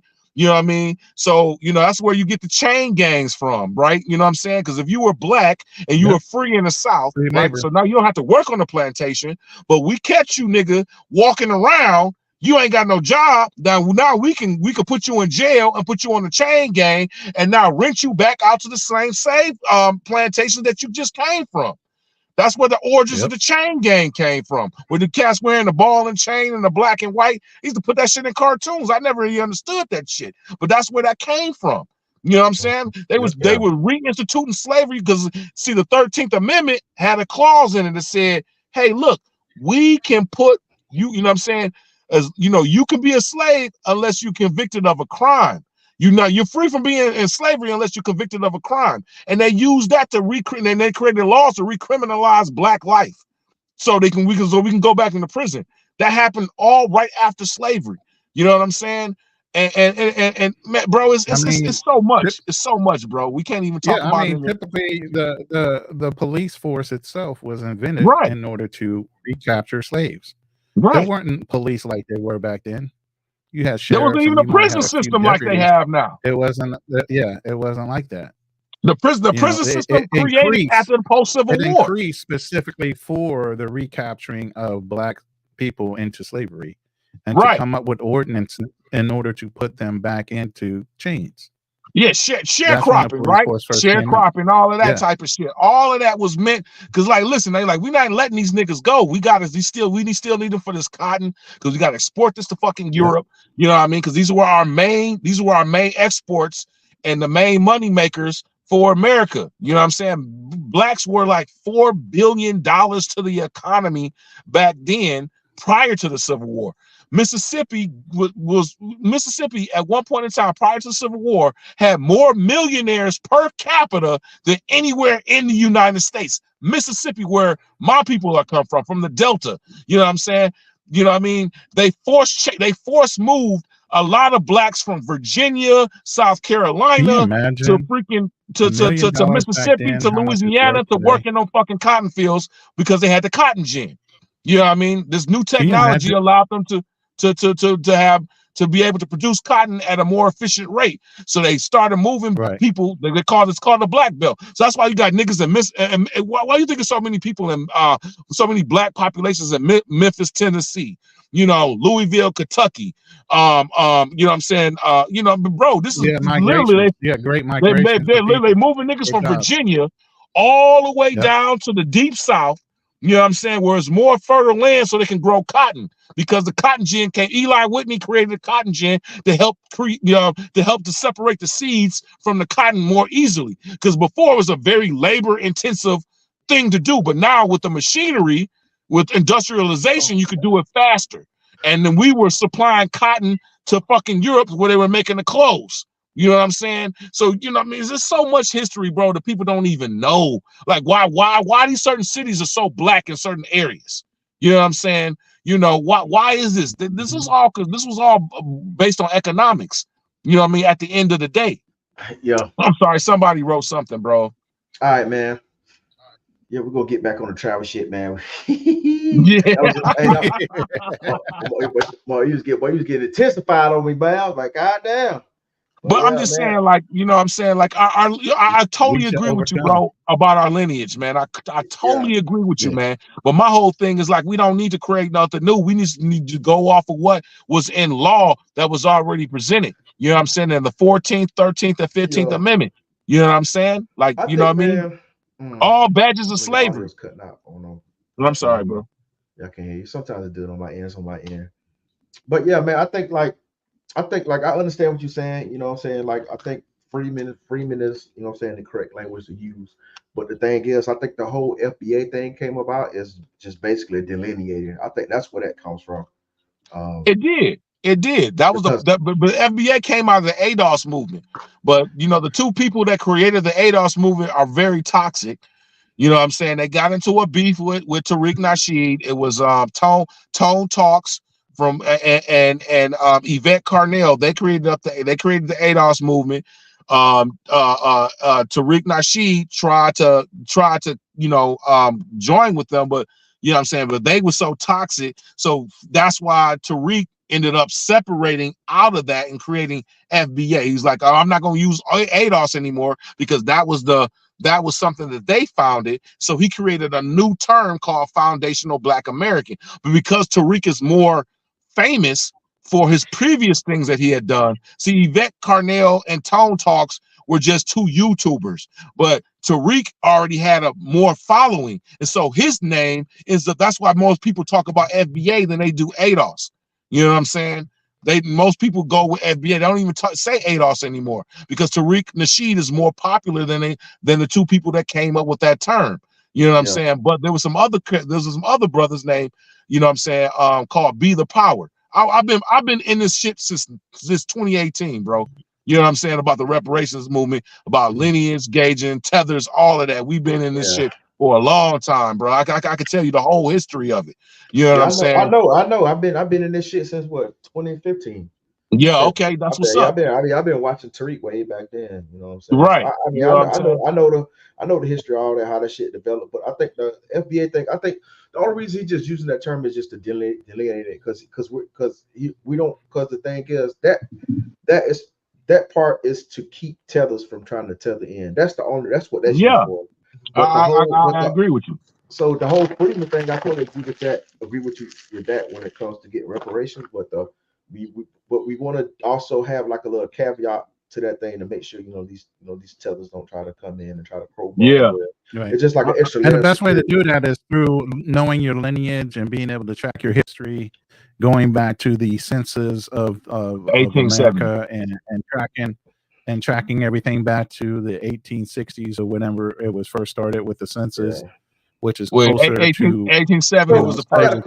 I got a question. 1870 was the first one. So what do you think about? Okay. Yeah. So what do you think about people who don't have records because they was adopted and some shit like that? You know how some black people, they probably have some kids out of wedlock. You know what I'm saying? They kind of get lost in the sauce. How do we address that? I mean, unfortunately, I think at the end of the day, it's going to come down to how many actual survivors of slavery there were that were documented.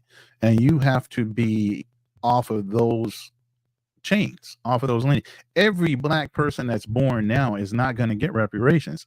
The families of those surviving slaves will get reparations. So understand, if you're 5 generations, 6 generations in, whatever dollar amount is supposed to be going into that pot, it's got to be divided out. Well, one person is not going to spoil the pot.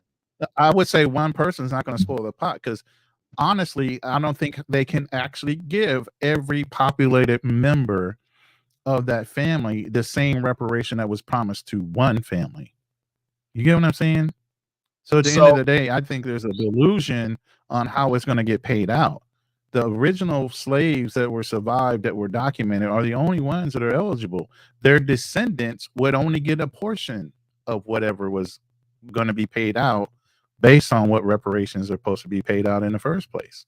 A lot of people are delusional, thinking everybody's getting a check, and everybody's not going to get a check, and some people are going to get pissed the fuck off. Well, here's the thing. I go with what Dr. Sandy Darity, you know what I'm saying, who's been doing this work for like 30, 40 something plus years. You know what I'm saying? In his estimation, the criteria that he would suggest was that as long as you had somebody, whenever they decided to go ahead and, because it has to be Congress that actually does it. You know what I mean? Supreme Court has already stated that it has to be Congress that has to, do this endeavor. And they can't use race. They have to use lineage. Lineage is the only way you can do it. You can't do race. That's the only way. Right. As the Supreme Court has already said, that race cannot be the criteria. So you can't say that you're just black. That's not going to be the criteria. It has to be race. So I'm sorry, it has to be lineage. Can't be race. Lineage. So correct. Lineage. And so what Dr. Darity's prescription would have been is that as long as whenever they decide that, as long as you have been claiming black, you have one grandparent, at least one grandparent that you can tie to, and yourself on your census record that you do every 10 years that you've been claiming that you're a black person, then that would entitle you to be able to receive the reparations benefit. But obviously the legislation would have to adopt that criteria. Exactly. You know what I'm saying? And the reason I'm saying they would push back because of the white people that would be involved in this decision. They would think in the manner that I'm telling you is they would say, well, there are now 50 billion more people in America that might be descendants of descendants of descendants of the original slaves that were originally promised that 40 acres and a mule. So then in order to be fair, based on lineage and being able to track your lineage, those initial families would be the ones distributed the reparations, and based on you proving your lineage, you would get a share based on how many surviving members of that lineage were still alive. But what he's talking about, so Darity's not talking about like like for instance, the government would be doing this not based on individual families or individual members. So, but that's the only way they could justify it, though. That's what I'm saying. That's the only way they'll be able to justify it, and that lump sum be distributed evenly between all the surviving families within that time frame. I think Darity's prescription captures. So like if you've been, I see. Oh, it would be nice. It would be nice. It would be really nice to track all generations and all lineage and the children of the children of the children of the original slaves. But America's not nice like that. I mean, well, they got particular records. Yeah, yeah. Right. It's not like I said. You have to track.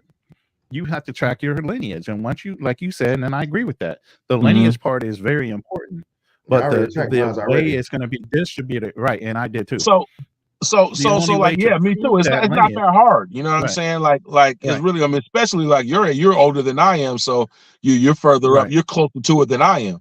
So like my grandfather. Plus, I got a lot of people that live in the DMV that are right there by the records, a hall of records for the whole United States. Right. So they are in there, and they already tore through everything. So like, to give an example, so I can just give my own family as an example, right? So going, so I'm able to track back up to my great, right? So that's so it's myself, it's my father, my grandfather, my grandfather's father, and then my grandfather's grandfather, right? So that's great. So that's basically 4 generations. That's like 5 generations up from where I'm currently at. You know what I mean? So the 1870 census was the first census that tracked everybody, black and white. That's the very first census that tracked, the former enslaved with the regular population. Right, without you being counted as a piece of property. Right. Counted as property, right? Right, exactly. Because the slave, the slave taxes, or the taxes that the slave masters had to pay, didn't necessarily, write, first and last names. You know what I'm saying? So that's where you get loose. You know what I'm saying? But the 1876. So you can reasonably, at that point in time, there were no immigrants coming from, the Caribbean. You know what I mean? There was no immigrants coming from Africa in 1870. So it's reasonably able to say that in 1870, if you had somebody that was of, like, if, for instance, my great grandfather in 1870 was fucking 45, right? So my grandfather's grandfather was 45. That meant that he was born in 1812. So it's reasonable to say that he was a slave. You know what I'm saying? You know what I mean? He was a slave. You know what I mean? I traced mine back to 1842. 1842? Right. Yeah. It's reasonably to say that he was a slave at some point in time, especially if he's located in the South. Now, maybe you could say in Boston or New York, maybe they were freed, but even then you could say that even those freed, because you had free communities. Yeah, they could have been escaped slaves. Yeah, they could have been or they had been or they could have been what you call emancipated, right? Because there were free black communities in the north, in Ohio and Michigan and freaking New York and Boston. You know what I'm saying? But you gotta. But if they were of African descent, you have to say, well, at some point in time, they are lineage of free blacks that were brought here because of their African consent. It would be easy, you could make that assumption that you could make a legal assumption that if you could trace your ancestor to anywhere in the 1800s, right, that they either they directly or indirectly were from, came here from slavery. And that's all you really need to do. That's all you really need to do. One. Right. And in regards to all that, like I'm saying, in regards, once you find that out and you are one of the descendants of what is confirmed in that lineage as a slave at that time, what I'm telling you And what I'm saying is all that's correct. Mm-hmm. But in the federal government's mind, that was maybe, let's say the population back then was 100 or 500 million Americans were in the country at that point in time. Of that 500 million, maybe there's 200,000, maybe, no, let's say 100 million black slaves. Mm-hmm. Okay. You're Out of that overdoing 100 million, the numbers, brother. Right now it's only right. But I'm 330 just million. saying, listen, Yeah, but listen. yeah, But before what your I'm saying example, is, right, Mm-hmm. right. For my example, but at that 100 million, now they've had children. Now we're up to 20 billion, or however many Americans there are, black Americans here in the United States. Okay, notwithstanding the immigrants that have come in, the Africans, the Caribbeans, and all that. Right. Okay, Right. now their descendants, the only thing they're going to look at is that original 100 million as being eligible for reparations. Now, how that's evenly distributed between the generations that came from that 100 million, that's a whole nother topic. That I is mean, a whole other topic. no, I think that But easy. only that No, 100 no, million are that's going to easy. be available. That's easy. I know Huh? how the best way to Yeah. calculate that is, how much, I mean, how much, because they kept records of all that shit. So, Mm-hmm. how much, Some of it. how much was minimum wage, and how much they was profiting off their slavery per that Mhm. life, and then that child had Right. that person had children, and you keep multiplying that Right. shit all throughout slavery. That's, you can get a monetary value of that shit. So it's not that hard. So for them to pretend that it's hard, it's not hard. They kept documents of that shit. They know So Right. I'm not saying it's hard. I'm just saying some people think that they're going to get it and directly to them, and it's going to go to a family fund, and it's going to be distributed throughout that family lineage yeah, because so on some even kind of fair way. so Everybody thinks they're going to Ronan, get a personal check. Everybody is not right? going to get a So personal check as well. So yeah, even Ronan, I have to concur with your estimation, because even Sandy, like I said, the foremost, I'm saying, social scientists on this topic refers to doing it via a household, not like individual persons. Right. You know what I'm saying? Right. He's It's saying, an impossibility to pay every one person because there's yeah, no way to track. he's basing it on that. households. And how would you do that? Right. Especially in today's figure how you do households. But his calculation is based on closing the racial wealth gap. So he doesn't even calculate anything about 40 acres and a mule. He doesn't calculate based off of what HB was talking about, as far as like, look at what was the wealth that would have been passed down, that free labor and all of that. He's saying that, listen, whites collectively have advanced based off of racism, Jim Crow, slavery, and so on and so forth. So they're at this redlining, all those things. Right, yeah, redlining, all these things. So whites control like 98% of the private wealth in America.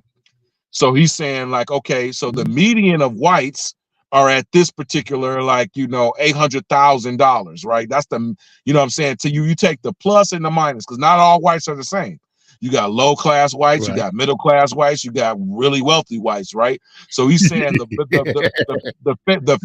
fairest way to do it is say, let's go off of the mean. Actually said not even the median, the mean. What is the average? The average white wealth is like $190,000. You know what I'm saying? So that's the average white wealth. When you calculate all the ranges, the whole spectrum of wealth, is 800,000. So he's suggesting that you give black people at least enough to make us to the median. All of us to median. No matter if you got a rich black, because there's blacks that make more than that, right? Whether you were rich black, right, a middle class black, or you on the low end, we saying bring all of us to the median, because whether we were poor, we're poor black, middle black, or rich black, we all suffer.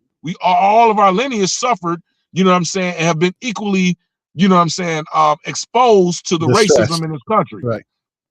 So it wouldn't be an income-based thing. It wouldn't be like, oh, well, Oprah Winfrey wouldn't get this, but you would, or you would get it, Oprah Winfrey wouldn't. You know what I'm saying? It was like, no, every black person collectively has been held down by the system.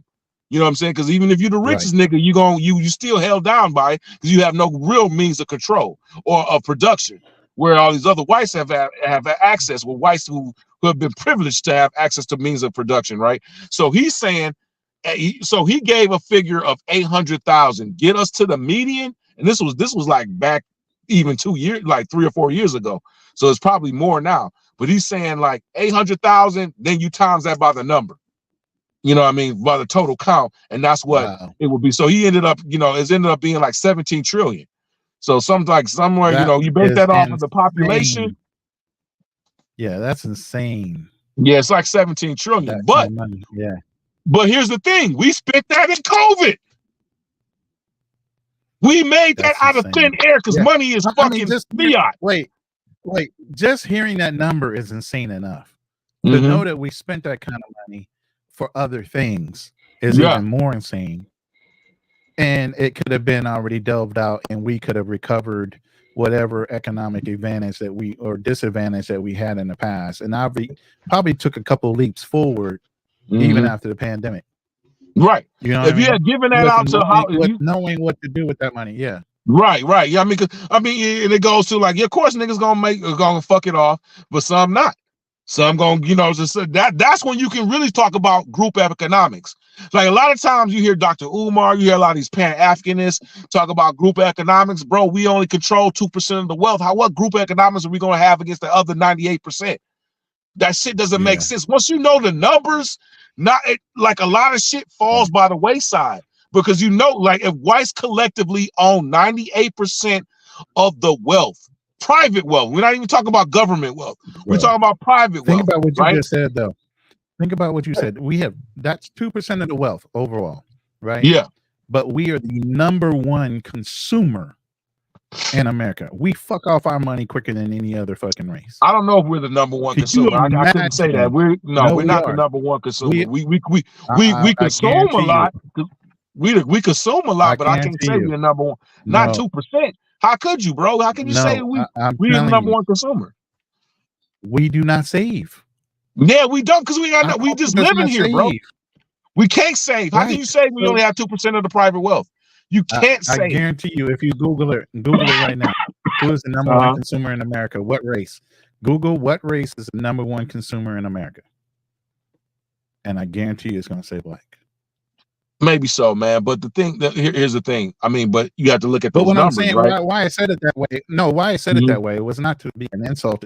But can you imagine how quickly corporations? Could you imagine how quickly corporations would benefit from the fact that we had that type of money, and we spent it all real fucking fast instead of doing the right things with it? They would wind up recovering all that shit. But I think that's a myth. The myth of the black spending dollar, because that's a marketing tool that doesn't really even exist in real life. So that's another myth, the black spending dollar, right? Because that's what they tell us. Like, well, because even the African dudes was like, what y'all get for it, Jordans? They were making an insult, right? Earlier when we were on no excuses thing. You know what I'm saying? But you gotta understand, bro. Like, we only have enough money just to live here. Barely live here, not even really live here. So you don't have extra money. Like, so this is my example that I give to everybody when I talk to them about the subject. You may be able to afford to eat at a McDonald's, but that doesn't necessarily mean that you have enough to own a McDonald's. You know what I'm saying? Like you can go to McDonald's and purchase food. That doesn't mean that you got enough money to fucking own a McDonald's. You need at least 2-3 million to own a franchise. So because you can go to McDonald's and spend on a fucking a combo meal doesn't mean that you got enough money that will be required to run a franchise at McDonald's. So that's the thing. Black Americans don't even have enough money to fucking live here. We just got enough, you know what I'm saying? We've been scraping by, robbing Peter to pay Paul. You know what I'm saying? We don't have enough extra income like everybody else that produces income in this country. All the other minorities and the whites that have been in this country, they have extra money to fucking put aside to say, okay, well, I got enough to live on, pay my mortgage, pay my car note, so on and so forth, right?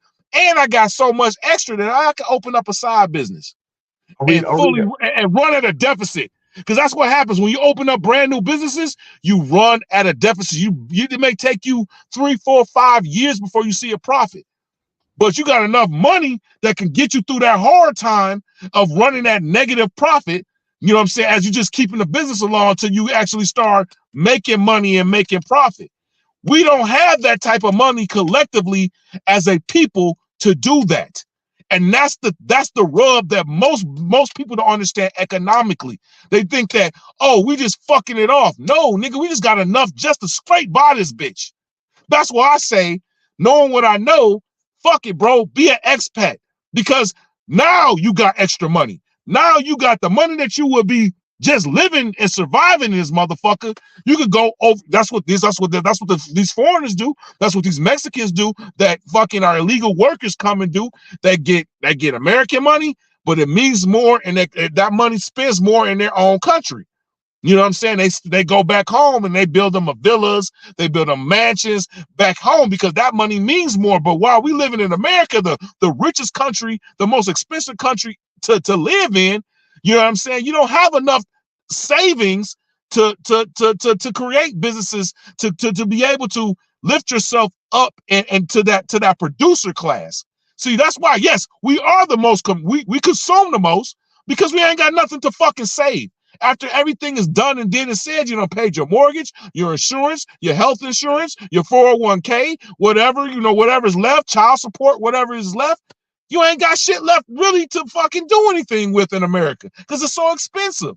You know what I mean? You just can't just go up and open up a business. You got regulations, rules, this, that. You got to pay attorneys, you know, this and that. You don't have that extra money to really, like, you know, you don't have that plus to be like, okay, I could do this sufficiently. You know what I mean? That's why most black businesses are the least capitalized. That's why they, you know what I'm saying? Where our black businesses mostly contract centered around services, barbershops, health, beauty supplies, things like that, which are low cost entry, also means that they're low profit. Because anything that's easy to get into is you don't have a lot of ROI, return on investment. You know what I'm saying? Things that cost a lot. That's why I always tell them, like, why do you think there's a bunch, you know, Tesla is like the last brand new car company? Because that's a very capital intensive business. You know what I'm saying? That's why there's not brand new car companies opening up every motherfucking day. But guess what? There's barbershops, there's health supply stores every day. Hey, I'm sorry, bro. I'm looking at a few studies. I think they say Asian people are who spend the most. Asians, then white, then black. Looking at a few studies, I might be wrong, but this would. But you know, but it could be like it could be determined like well, for instance, percentage of income. So there's income and there's wealth. These are all distinctions, right? So blacks probably spend most of their income on consumer shit because we don't have a lot of income to begin with. So if you get $100 a month and you're spending 90% of it, you know what I mean? You obviously consuming most, right? You have $10 left over, right? So you got $10 left over. Where's it gonna go? You know what I'm saying? Where's it gonna go? You got $10 to try to, you know, invest, save, or whatever the case may be. Whereas that white people, right? They may have $1,000 and maybe they only spend like $200-300 of that towards their living expenses, and now they got $700 to fucking work on. That's a totally different freaking a totally different mix. A totally different mix, man. And we at a disadvantage, and there's no way closing that fucking gap. You can't work hard enough, you can't save hard enough. That's not how that shit works. When you know what I'm saying, that's not how wealth is generated. You know what I'm saying? Wealth is not generated off of hard work. It's not. It's rich motherfuckers will tell you all day, my money makes money for me. I don't work hard for money. My money works hard for me. But you have to first have money to work hard for you, to be able to go and put it away and save it away for it to work hard. And you need time. You know what I'm saying? The time value of money. That's another thing too. Time value of money, it compounds. That's the compound of interest. That's the, you know what I'm saying? Like you have interest and it compounds over time and it multiplies, boom, boom, boom, boom, boom. You know what I mean? You know, but if you don't Right. have anything to even do that with, it's a mute point. I'm What up, sorry, what bro. up? I've been talking a Correct. lot. I'm gonna shut up. Yeah, I know, man. You passionate, boy. What up, man? Shout out to Big Games. Nah, Ain't what's he? up, dog? Ain't he though? He's preaching gospel. Yeah, you finally got me in the building. I'm just sitting here listening. I'm just sitting here listening to what the brother's saying. He's sort of right. He's sort of right when he talk about how we spend the most money. It's not that our community spends the most money because, like you said, you looked it up and you saw.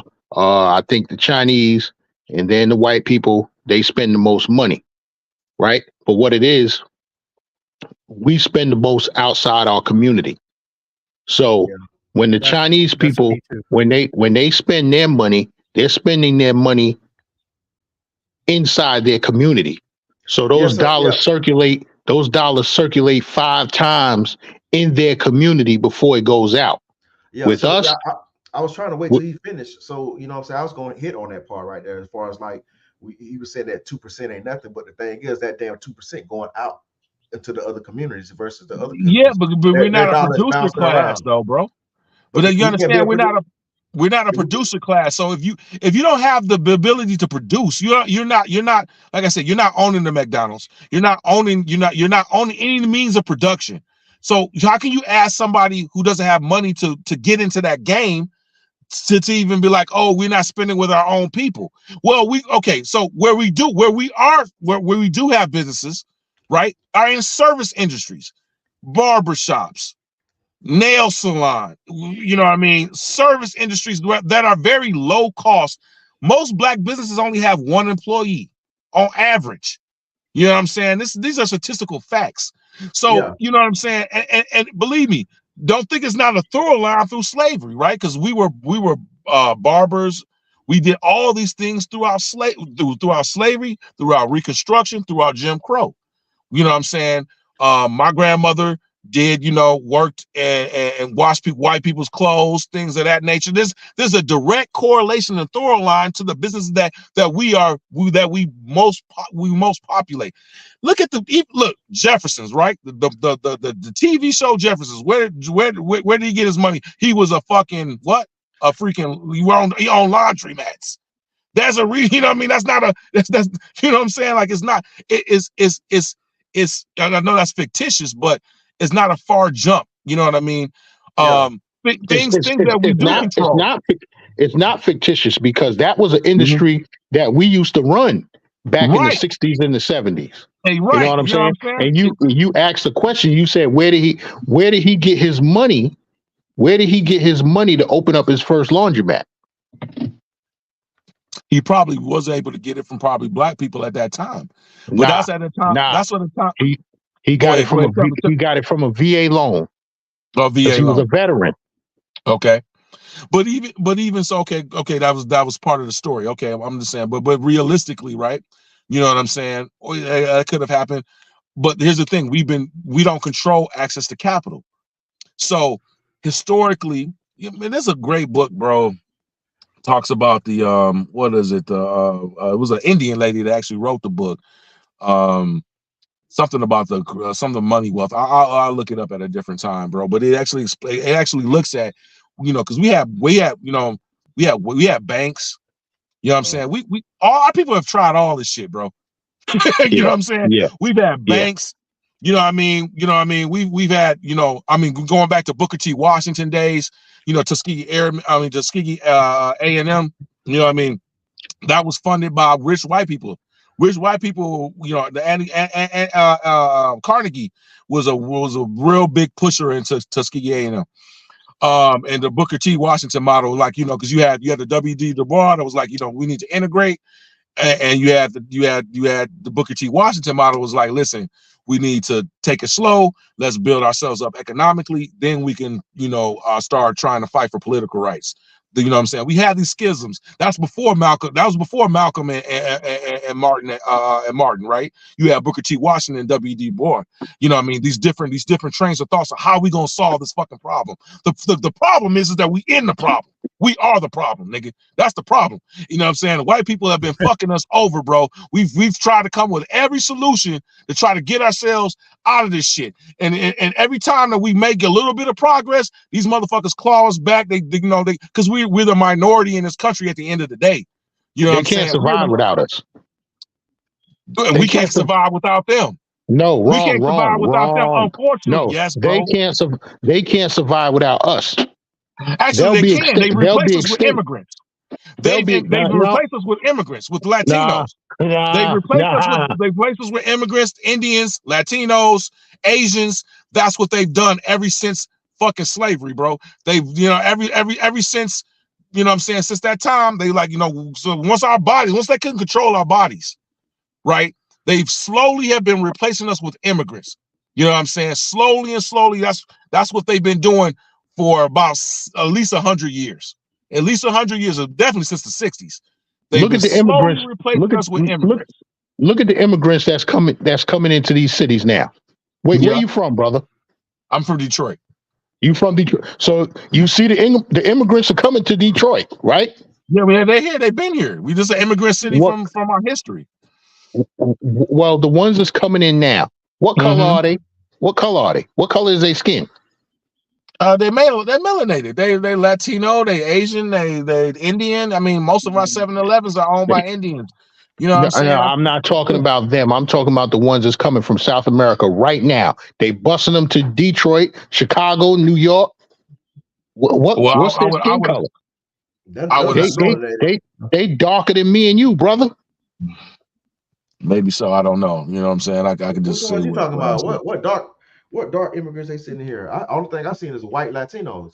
Yeah, there's a lot of Africans. Where you getting them from? Africans and other nations. Yeah, a lot of Africans, a lot of Haitians, Venezuelans. A lot of Africans and Haitians are coming into the country now from the southern border in a ridiculous amount. Yeah, I've been hearing reports of that. I've been hearing reports. They're all grown. They're all either teenagers or all grown men.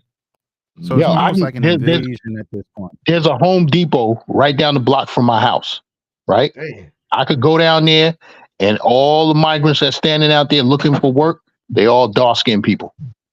Dark skin, not Hispanic looking, none of that. Darker than me. Yeah, we don't have that. We don't have corners where you can go and get immigrants to do like construction work or garden work. We don't have that here in Detroit. We don't have that. Really? They're not standing in front of your local Home Depot or Lowe's? They all in New York, they standing in front of every Home Depot and Lowe's that it is in the city. No, not in Detroit. I don't see that in Detroit as of right now. I saw that when I was in Florida. When I was in Florida, but I did not see that. I don't see that now, because I do go to Home Depot because I own my house, and sometimes I have to go and buy something for the house or whatever. So no, we don't have not in Detroit. You know what I'm saying? We don't have but here's the thing: we have a large Hispanic community in Southwest Detroit. You know what I'm saying? So they're here. Hispanics are here. They've had a history of being here. They have a whole section of the city where they normally stay. So maybe they are. Because they have a buffer, they have a homegrown community, they can just merge into that. But no, Home Depot, because most of the Home Depots, first and foremost, we only have one Home Depot inside of the city limits, and that's on 7 Mile and Myers.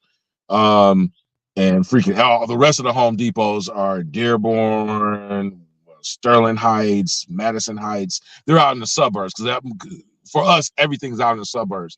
Most of the shit is not in the city. You got to go out in the suburbs to go get, any other national brands and things of that nature, right? We have Lowe's, My Garts or Weingarts. That's another local chain of home improvement stores here in the Midwest.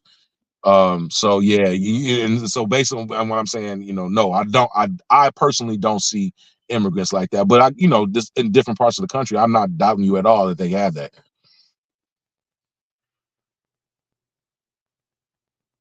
Can anybody hear me? Or I'm sorry. Yeah, we hear you. Okay. We hear you. Well, in the 5 boroughs of New York City, you got at least you have at least minimum 3 Home Depots in every borough. Oh, you know what I'm saying? So, and actually Brooklyn is the largest borough. You might have 5 in Brooklyn. And the same thing with Queens. I know because I live in Staten Island. Staten Island has 3. Arthur Blank is doing good, huh? Huh? I said Arthur Blank is doing good. The owner of the Atlanta Falcons, he owns Home Depot. So I'm saying Arthur Blank is, he definitely. I mean, but y'all got millions of people there. You know what I mean? Compared to Detroit, we don't have millions of people here. You know what I'm saying? It's, so over, it's over 10 million people live in New York City. So, right. Our whole metropolitan area, we lucky if we got 3 or 4 million. That's including Detroit and the surrounding suburbs. You know what I'm saying? Inside of Michigan, this area, metropolitan Detroit, is where most of the population is located in Michigan. The next biggest city in population is Grand Rapids, which is on the western part, which is right across from Chicago or right across from Lake Michigan, and they're at 200,000. You know what I'm saying? Detroit itself has like 600,000, but when you add up the surrounding, you know what I'm saying, municipalities and cities that surround Detroit proper is freaking probably about 2 to 3 million. So we have more people that live in the suburbs than we actually have living inside the city of Detroit. Okay. But even so, we're still like 7 million below y'all. Even even if you count it all of, you know what I'm saying, Wayne County, Macomb, Oakland, and Washtenaw, that's even including Ann Arbor. You know what I'm saying? Washtenaw County, I think Ann Arbor's in Washtenaw. Livingston. Yeah, I mean, go ahead. And what y'all think about this question right here, this statement right here?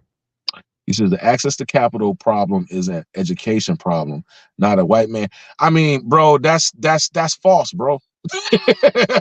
That's false, man. That's false, because you have a lot of people that have financial. You don't think black people are, you know what I'm saying? Well, let's say you don't think there's a sector of black people that are in business that understand how to access capital and so on and so forth. I mean, there's been studies that have proven that black people who have the same credit score as whites routinely get turned down. They just did one. NFC, look, Navy Federal Credit Union, look, I was just gonna say that, man. Which I belong to. Look, man. See, man. Look, man. It's only non-FBA people say shit like this, man. Right. Which I belong to. Deny vets that have the same credit score as white vets that get turned down, you know what I'm saying, for loans, bro. This is historic. That shit just in the news. It was just in the news. Yeah, man, this happened, man. It ain't an education problem. Nigga, they've been doing we were all the bad thing is we're all vets. The bad thing we're all vets. That's so we're all making the same money. Right. So there was no reason why you would excuse. Check this out. Here in New York, we have a credit union called the Municipal Credit Union. This for government workers of New York, city of New York, and the state of New York, right? Yeah. Now, back in the 90s, I remember my uncle. He went to buy a Cadillac. Municipal Credit Union approved him for the loan. Yeah. Right. Top of the line Cadillac. Back then, that car was probably, I think he was going to spend maybe around 50,000, close to it. Right. Right. He went back to them and told him, he said, no, I don't want the car. He said, I got more money to put down. I want to put this money down on a house. He said, I got 30% of the money. Right.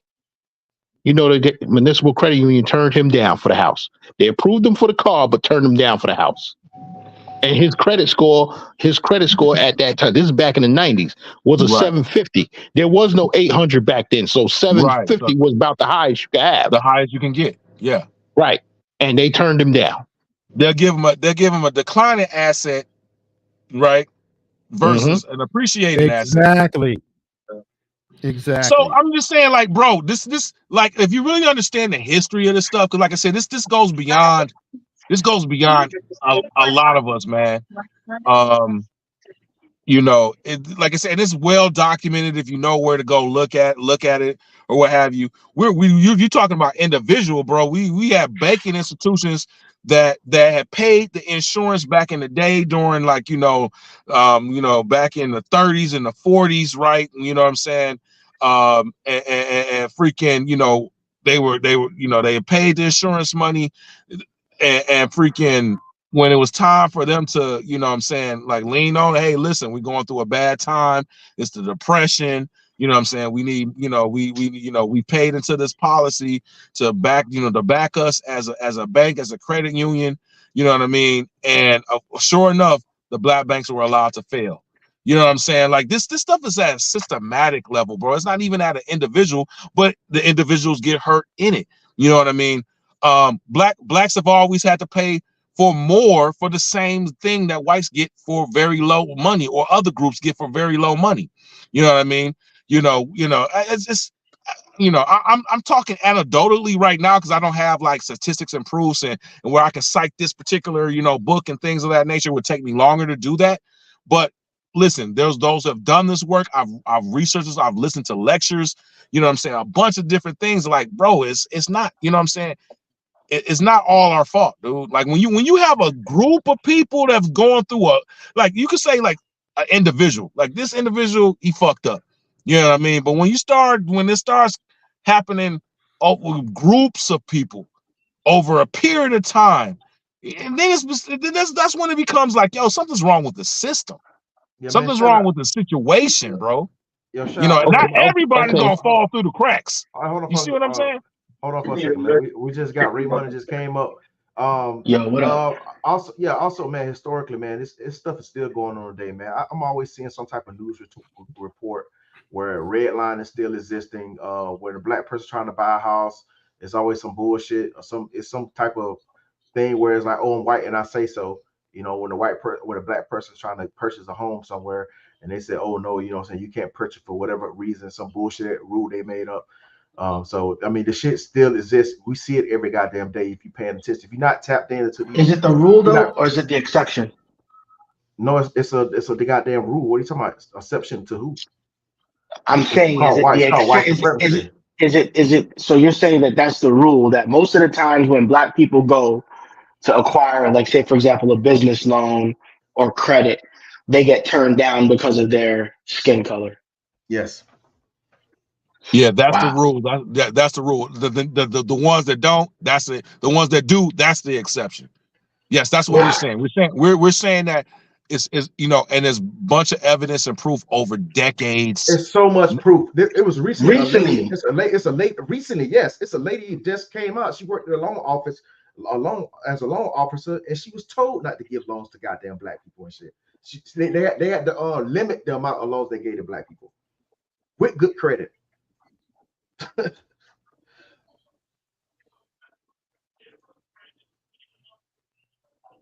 But what's crazy, I can go buy that brand new Mercedes Benz. I can go buy that $100,000 GT53, and they'll say approved. You know what I'm saying? But when I go buy the house for the same amount of money, no.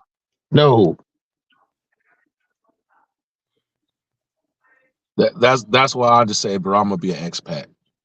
that's all. Okay, you know what I'm saying? That's where I wanted to go, because you said something earlier. You said we take those dollars, right, and move out of the country, South America, wherever, where our dollars work for us better. Now, my question to you is, what are these men gonna do for work overseas? Because not everybody can do some type of you're correct, at home computer work or whatever overseas. You're absolutely correct. What I'm prescribing really only applies to a certain sector of us. You're completely correct, bro. And even then, I'm saying in retirement. You know what I mean? Like, so just like how Ronan, he's a perfect example. This brother is 100% connected disability veteran. You know what I mean? He's in his retirement age, right? You know what I mean? He has income already coming in. He did his work already in the States. You know what I'm saying? So he has he has money that's gonna, you know what I'm saying, that's gonna, you know, go with him. You know what I mean? You know, so Yeah, what I'm saying, that's me as well. I'm right, I'm newly retired. Actually, newly retired. yesterday was my last official day of Congratulations, work. bro. Thank you. Congratulations, brother. Congratulations, brother. Congratulations to you. Yeah, Congratulations, for man. real. For Big. real. That's big For because real. let me say this. That's big because a lot of us don't make it because of high blood pressure and other things that stress us out as black men. The fact that you made it there, sir, congratulations. Exactly. So this is more like, for me, I'm gonna be 45 this year in November, right? You know what I'm saying? So my retirement is going to be what I get from my military pension. Yeah, hopefully they still got Social Security by then. You know what I'm saying? Hopefully, I'm Yes, sir. I'm still banking on it. I don't give a damn what they keep saying is gonna run out. No, you're gonna give me my shit. See what I'm saying? So I'm hoping by, you know what I'm saying, that I'll have that, and then I have, like, you know, 20 years to try to do whatever I can do in the private market, right? You know what I'm saying? So those are my, so what I'm looking at is like, okay, I'm gonna be probably I'm in my peak years. I'm a professional, you know what I mean? I work in IT. I had to take this. This is, I can't fuck this up. This is, you know what I'm saying? I have to freaking use whatever money's, you know what I'm saying, and income potential that I have to you know, and my thing is, I'm not going to really focus in the United States, right? So you know, I make about 40. Go ahead. I'm sorry, HB. When is Social Security supposed to run out? They keep saying the same shit for years. They keep saying it. They keep saying it, but you know, I mean, you know, but that's something that they say. I don't believe it. I don't believe it will. I don't really believe it will, but it, you know, you never know. Technically, legally wise, there should be nothing that affects Social Security personally, and that's been confirmed by several other presidents. It works on a totally different budget and a system that, unless the Senate or somebody tries to reauthorize access to it, it should never run out. But one of the things they say why it might run out is because they say they borrow from it every year. You know what I mean? They always, you know, they borrow these IOUs. So the Which they government should not be doing. Which they right. should They not be run doing. at a Exactly. deficit. They run at a deficit or whatever, and they borrow from it. But here's the thing: as long as the United States military, because that's the thing. What we still have is we have the greatest military in the world. You know, as well as, you know what I'm saying, pretty much we can print money as will. We're a sovereign nation. You know what I mean? We print money at will. And as long as America pays its debts, is good to go. And there's always gonna be tax money. You know what I'm saying? There's always gonna be mofos paying taxes, as well as, you know, we the safest places to put money in. You know what I mean? And our currency is what is being used in foreign countries to sell foreign goods. Now there are some threats with BRICS, you know, and some, you know, countries saying that we're no longer going to trade in dollars. Yeah, that's not going to happen. BRICS will never happen. Yeah, I don't believe it. Long as we got a bully pulpit, you're gonna trade in dollars, motherfuckers. We're not gonna allow you not to do that. You know what I'm saying? So, you know, I would say, at least, I don't think the system's gonna collapse in 20, 30 years. That's my personal opinion. You know what I mean? But I could be wrong. I'm not a fortune seer. You know, I could be wrong. But as long as these things remain constant, I feel like my best bet is to go. I'm sorry, bro. I'm not hearing you, big guns. Hey, hold on for a second. I got No, somebody. I didn't say anything. That you're hearing my son in the background. Hey, hold on for a second. I got somebody in the background. Yo, who is? Damn, the fuck? Why that shit did that shit? Yo, who is? Hey, Chris, make cam up, man. Yeah, you better make him cam up. You gotta verify who that is. Who that? Chris?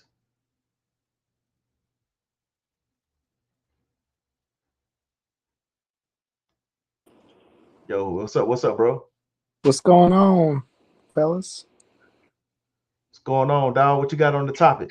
Hey, Chris, how you doing, brother? Nice to invite you to the panel, bro. Nice appreciate that. I appreciate it. No, I was just listening. Like, I was in another conversation with another gentleman. I came over here and I was captivated, so I stayed. I just want to make sure, man, you wasn't no weirdo or something, man. Nah, man, come on. Hey, and real talk, the dude that I was just talking to, he's like, okay, wait, Chris, I gotta kick you off because we got somebody else that want to come on and he only wanted to do one-on-ones. He didn't want to, like you guys have 5 people right now, right? So he's like, okay, well, I gotta let you go. And I was like, you might want to wait. So he brought the other dude up, and in no time, it was just a dick. And he's like, I was like, I told you. What? I'm for real. This just happened. We was talking sports and all this shit.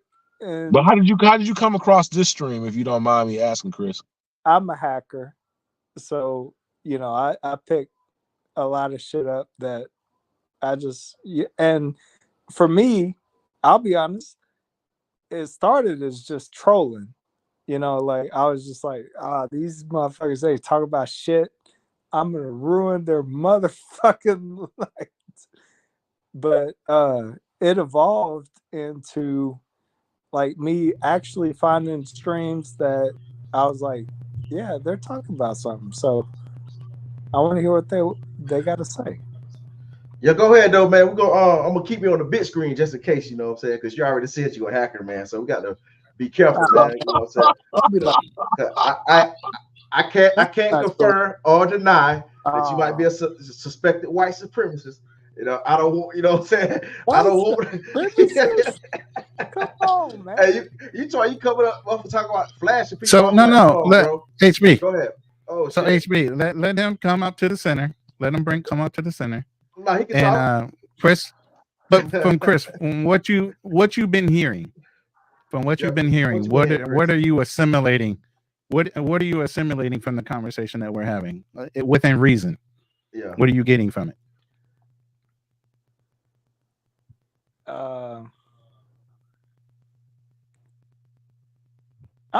Man, I'm sorry. Like your own opinion. No harm, no foul. Yeah, listen, we're a whole bunch of military guys up in here. Listen, we're a whole bunch of military guys in here. Let him talk. No, but wait a minute. Let me clarify some things. We're a bunch of military guys in here. Our feelings don't get hurt. Our feelings don't get hurt. It's just an honest opinion from somebody outside of our race. How do you feel about what's going on in the conversation that we're talking about? And do you think it's feasible? I would love to answer that question. Okay. But the fact that I come up here, and obviously white, and the first thing I come up here and I'm already a white supremacist. No, I said suspected. So we got to make sure we use the proper language. And hold on, bro. When you come up here, when we speaking, we use correct language. I said suspected. I say suspected. How you start a dialogue with anyone? Hey, you're not gonna tell me what I do on my goddamn my panel, because for one thing, you're the one that's talking about some damn you're a hacker and shit, and you want to come up here and troll, and you thought about goddamn ruining people's shit. So one thing, we're gonna stand on business when you come up here talking to me, because it ain't gonna be no bullshit, because I'm not a sucker, and you're not gonna talk to me telling me what I need to do and how things should pan out, player. That's just what it is. All right. So if I say you might be a suspected white supremacist, it wasn't no disrespect. I didn't call you a white supremacist. I said you may be suspected of being a white supremacist. It was very disrespectful. You can talk all that other shit about this being your channel. You do whatever the fuck you want, blah blah blah. But that. Yes, eat a dick, motherfucker. Get the fuck out of here. Yeah, it's not productive, bro. At this point, telling me what the fuck I should goddamn do. Yeah. All he had to do was answer the question. Yeah, exactly. I really didn't understand what was his purpose. Because when he started talking about something, I'm like, well, how do you even come across this channel? Like what? Like I didn't understand what the point was. Get out of here, man. Yeah, I didn't get it. It made no sense. If he was going to be objective, I would have liked to hear the answer. Yeah, me too. When he spins it back to what HB said, instead of, well, you should have never announced that you were a hacker and you come in the rooms and you do certain things. You should have shut up about that shit first. You know what I mean? To be honest with you, the point of getting off the topic, I don't want to get off the topic dwelling on that dude. You know what I'm saying? Let's stay focused on that. That's the distraction. So HB, you want to ask me about Navy Federal and what I thought about it? Yeah. Because you saying that. Hey, tell me what happened, because I'm a Navy Federal member and I have no idea. I'm just trying to figure out. I'm just trying to understand. Go ahead. All right. So my whole point was it being an education problem. The education problem is, yes, black people have the same credit worthiness, right, as a whole in general. But I'm saying that the people that are having problems, they don't understand how to use and leverage that credit and that debt to use it to make money. That's what I think is the primary problem, because you're saying that only FBAs talk like this. Well, non-FBAs have found a way to make and build businesses in this country, leveraging their credit just like white people have. So, and they don't sit around talking about the white man's keeping them down. So you think black people don't have no business in this country? That's what you're saying? That's not what I said. No, that's not. No, don't put words in my mouth, HB. No, don't put words in my mouth, HB. No. That's not what I said. Say that again. Say it again. What you said. Clarify. Okay. You say what I said was FBA, right? Because what you said was only non-FBA talk like, only non-FBAs talk like that, right? That's what you said, right? And you brought up Navy Federal as an example of redlining, quote unquote, right? But my point is, and my point was in the beginning, was that it's an education problem on how to use your credit worthiness, how to leverage the debt system. See, this is something that Nigerians have figured out. This is something that other races from other black people from other countries have figured this shit out. Culturally, that shit is ingrained in them to come here with nothing and build businesses from nothing. Okay. My question to you, Ray, is it really nothing?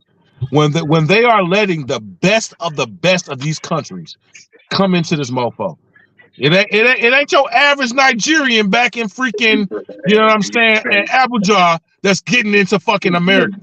It ain't the average one. It's the best of the best. What about the Haitians? And they give them a $25,000 stipend when they get here. Because I'm Haitian. And it ain't the best of the best Haitians that's coming here neither. But motherfuckers still find a way to make the shit work.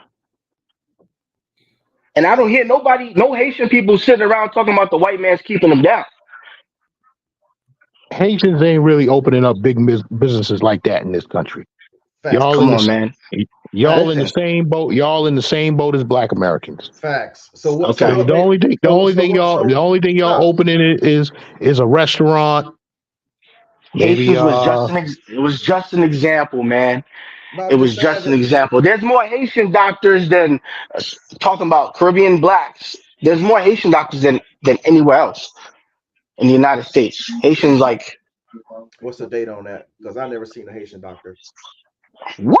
Nah, they got them. They out there. I'm saying they out there, but I'm saying but the thing is, when we start talking about there are more Haitian. Yeah, when you start talking about empirical numbers, you know what I'm saying? Because I know the HBCUs produce most of the black doctors in the country. So I mean, we would have to see like, well, how many Haitian doctors versus FBA doctors, and unfortunately, you know what I mean, a lot of these Navy Federal. A lot of these people. Hold on, let's go through your example. Hold on, Ray. Hold on. Hold on, Ray. Let's not leave this real quick because you brought it up. So let's be fair. You brought that topic up. The thing is that we don't have the statistics, we don't have the language to really break us out because y'all merge into us. You understand? So there's a lot of times there's not a delineation between what's a black American tied to FBA. We're going to use FBA since everybody knows that term, versus, you know, a Caribbean American. We don't really break that down to have these specific numbers. I agree. Yeah, I agree. 100% I agree. Yeah, we merge into y'all because the white man looks at us all the same. But that still hasn't stopped black people from other places from coming here and doing their thing. I'm just saying. I'm looking at it from that perspective. What's that dude that just died? That African dude just got killed by that white woman. This dude was talking about all kind of greedy shit about black Americans, and one of them got murked by that white woman. You know what his family was doing? Oh, you FBA brothers, come help. We need your support. and then you start crying about white supremacy. But you know what I'm saying? Before that, you were saying that, you know what I'm saying? Oh, these Negroes ain't shit, like talking shit about black women, and then you kissing ass to white women, and then the white woman got there kill your ass. Then now your family out here trying to goddamn ask for support from Oh, her. you talking about the dude got stabbed up by the Yeah, white got man? stabbed up. Yeah. So I'm saying it's just like examples of that type of stuff, you know what I'm saying, that we're not rocking with, you know what I'm saying? So you saying they'll come over here and say, oh, there's no problem, but you oppressed just like us. But the thing is, you want to come over and keep your head now and not say anything, keep the oppression, and then pick up the scraps instead of goddamn, you know what I'm saying, building goddamn industries and empires and stuff. Because a little goddamn bodega store and some damn restaurant and shit. I mean that ain't no flex. So okay, it ain't no flex, but it's something. It's a start. But we Businesses get already started. we That's how already been empires doing get that. started, right? But we already been doing that here. And the thing is, when we talk about white supremacy, they're gonna allow you they're gonna only allow you to go as far as they want to allow you to go. So that's what we trying to goddamn convey to brothers. You know what I'm saying? We need to goddamn get on code and learn how to goddamn work together and create these goddamn industries. Like JBL was saying, that we don't own any type of major production industries and stuff like that. That's the shit that we need to be getting on instead of being separated. My prescription, I'm gonna be honest with you, my prescription is say fuck these Western dominated white fucking supremacist freaking systems. You know what I mean? Let's take the dollars that we got and go back to the motherland. I'm really talking about some real straight up Marcus Garvey type shit that Marcus Garvey didn't even do. You know what I'm saying? They're Because gonna treat you I like shit when you get there. Do you know The Africans gonna what they treat you just like ass when you get back to the motherland. They're gonna treat you like shit when you get there. I mean, but bro, I've been to the know what they motherland. told what they told Malcolm X when he went over there? You know what they told Malcolm X when they went over there? They told Malcolm, they said, this ain't your home. You left your home. Exactly.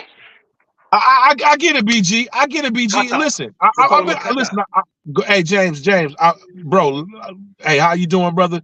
And I want you to speak, and I really do, bro. So I want you to speak, man. I'm done talking. Whenever I come on HB show, I like to do some good listening, because a lot of times I'm coming on because I'm going on other lives, because I was on this show, this live, the Love Jones show. HB, you got to go look at this woman's show, man. And the people who are on her show, I've been on her lives. I was on her lives just now. Go check it out, man. They have a deep-seated hatred for black men. It's just an accumulation of black women. I try my best to try to have a decent conversation, but it is just plain straight fire. That is part of our problem. That's our problem. Hold on. These women are also, they have kids. They are potentially the mothers of kids who will enjoy the foundations that we build, that we're talking about right now. Okay? We have a problem. Just like Tariq Nasheed talking about foundational black men, and he was saying, you don't got the hairline. I get me and Ronan is out. You know? Come all kinds of man, don't put me in your I'm just messing. You know what I'm saying? I guess me and Ronan out. Hey. Oh boy. Uh-oh. I earned my honesty. That's foul. We can separate each other. You know what I'm saying? Get some Beijing. Yo, James, I literally had this conversation with my own mother today. We were sitting down watching the football game, you know what I'm saying? Was watching Michigan Panthers versus the Birmingham Stallions. Anyways, that's a side point. But the point, but somehow in the conversation, because my mom's a very opinionated person, she's like 70 somethings, born in 1953. You know, she's bitter about my dad. She's bitter about her dad. You know what I'm saying? Leaving her mama. She's bitter about my dad not being the dude that I guess he should have been, whatever the case may be. But she made this statement. I had to challenge her, bro. Everything in me had to challenge her. My manosphere in me wasn't gonna let it go. She was like, "Yeah, we black women, we've had the worst of the worst." I said, I was like, stop yourself. I was Did you tell her that were more black men hanging from trees than women? Exactly, bro. I said, Mom, listen. I said, well, the statistics don't prove that out. We're the most incarcerated. I brought it to today's standard, right? And I talked about it back then. I said, I was like, we the most incarcerated. our black boys are not reading on the same level as black girls, so on and so on and so forth. You know what I mean? But my mother's she's a baby boomer, bro. So she's still kind of like stuck in the 60s, 70s, and 80s, right? You know what I'm saying? And whenever I bring up statistics, I was like, Mom, I said, black women have more kids than black men. You know what I mean? Like, because she was like, well, the problem was with these black men, because we're from Detroit. She thought these niggas was going into factories, they was getting these jobs, these checks, and they was leaving these black women on welfare and having women across families across the town and this and that. Basically, you know what I'm saying? This is her perspective because she's a woman. At the end of the day, even that's my mother, bro. And I have to realize women are women. At the end of the day, women are women. So they're gonna see it from their perspective, right? You know what I'm saying? So, go ahead. Hey, by the way, HB, I can answer questions about Navy Federal and being in the Navy too. If I just saw that message right there. But the thing about it is, what the static that keeps happening is, and I was just talking to this sister about this on her show. We got decent women and we got decent men, and we're missing each other. Okay, for a large part, we got a lot of our young women dating the trash of the neighborhood, the number one creation of a passport, bro. We sitting there going to school, going to military, getting educated, getting our school, you know what I'm saying? Not running around, not getting with kids, and we sitting there watching in the passing. Good girls, trash. Good girls, trash. We finally go out with them to get used for free meals. That's just a small portion of it. You know what I'm saying? And at the same time, what we keep sitting there and watching, like it's a TV show, a bad TV show, is the worst of them knocking up like 5 and 6 of them, you know what I'm saying? Having illegitimate kids. And these women know that the dudes they get knocked up by are dudes that want no part in being a father or portrayed absolutely no fatherly traits or marriage or husband traits whatsoever. And because they're not showing those traits, that's why they like them. Because the other guys, what do we call them? And we do it too. We call them simps. You know what I'm saying? Yeah. And because of that little high school who's dating who crap, which is stuff I hate to talk about because it's high school BS. We're grown men. We shouldn't be having a conversation about who's dating who. You know what I'm saying? But that little thing right there is a root that sprouts out a lot of major problems that we do have to talk about. That FBA and all this other stuff. Look, if we had each other's back, we wouldn't have all these different groups and different affiliations and passport bros. A lot of these channels wouldn't even be created because we wouldn't need it because we're sitting in our own. Look, we could be in the hood, but if in that hood brick neighborhood we got each other's back and we taking care of each other, that's paradise. We wouldn't care. We don't need. What would you need? We're taking care of each other. You're not gonna need anywhere. You probably won't even want to move. And if you go somewhere and make it big, you're going to go back to that neighborhood and you probably want to build a house right up the street because this is home. This is your place. That's what a lot of these other folks do, man. They go back to them places. But if it's a bad place, you don't want no part of it.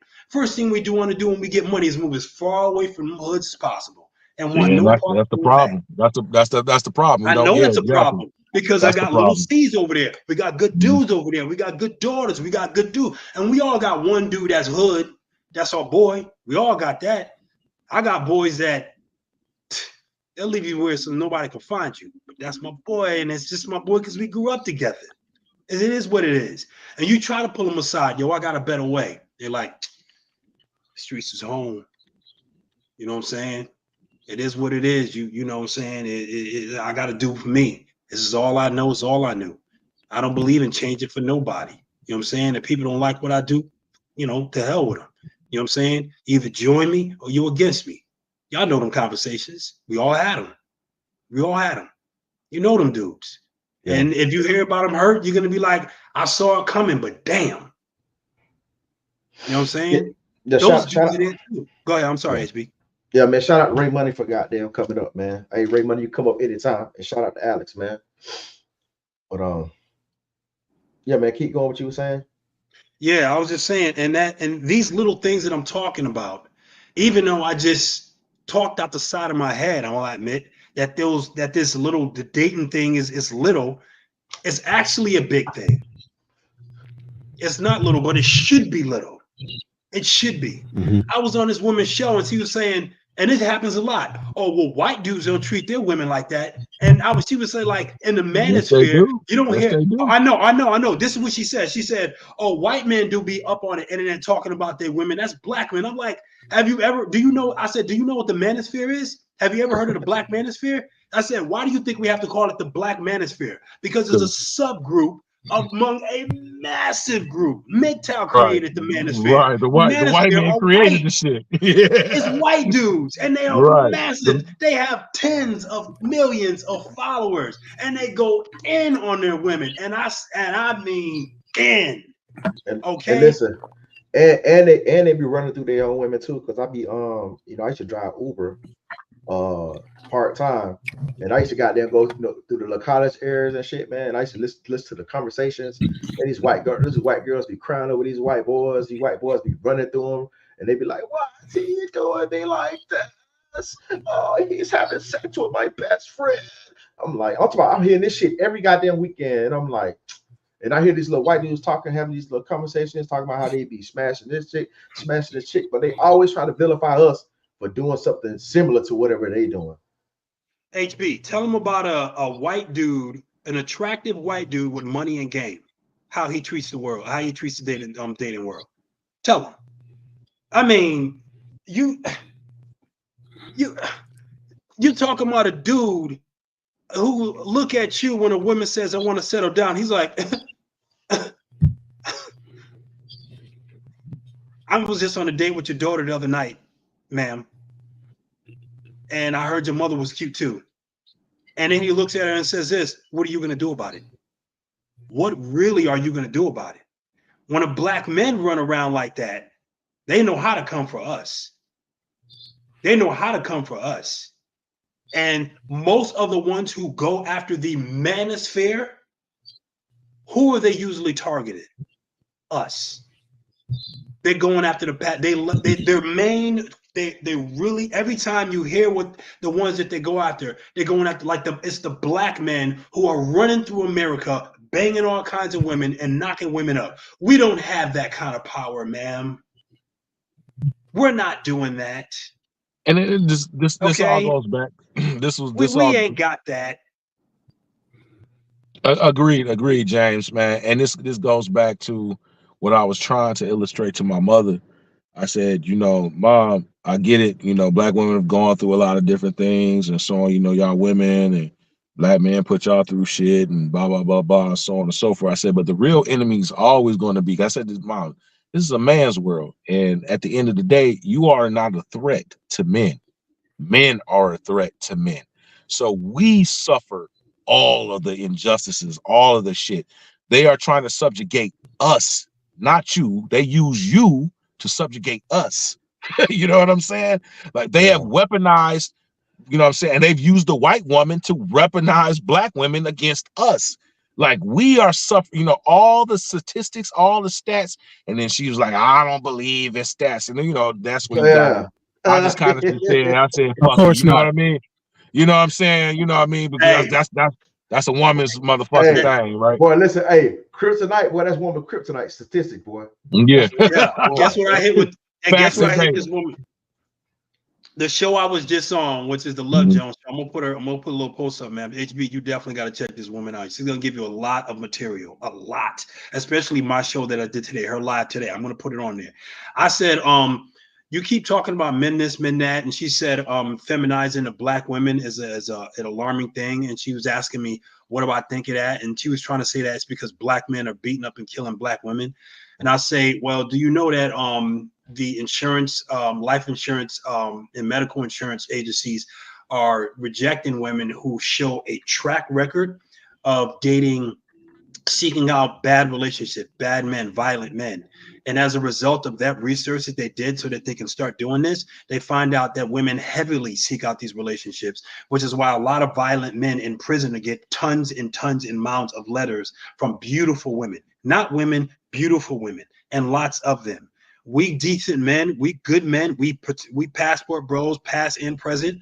The good ones, the ones who got their heads on right. We sat there and we watched women date that we've seen it, so we know what we're talking about. Okay, that is the creation of a passport, bro.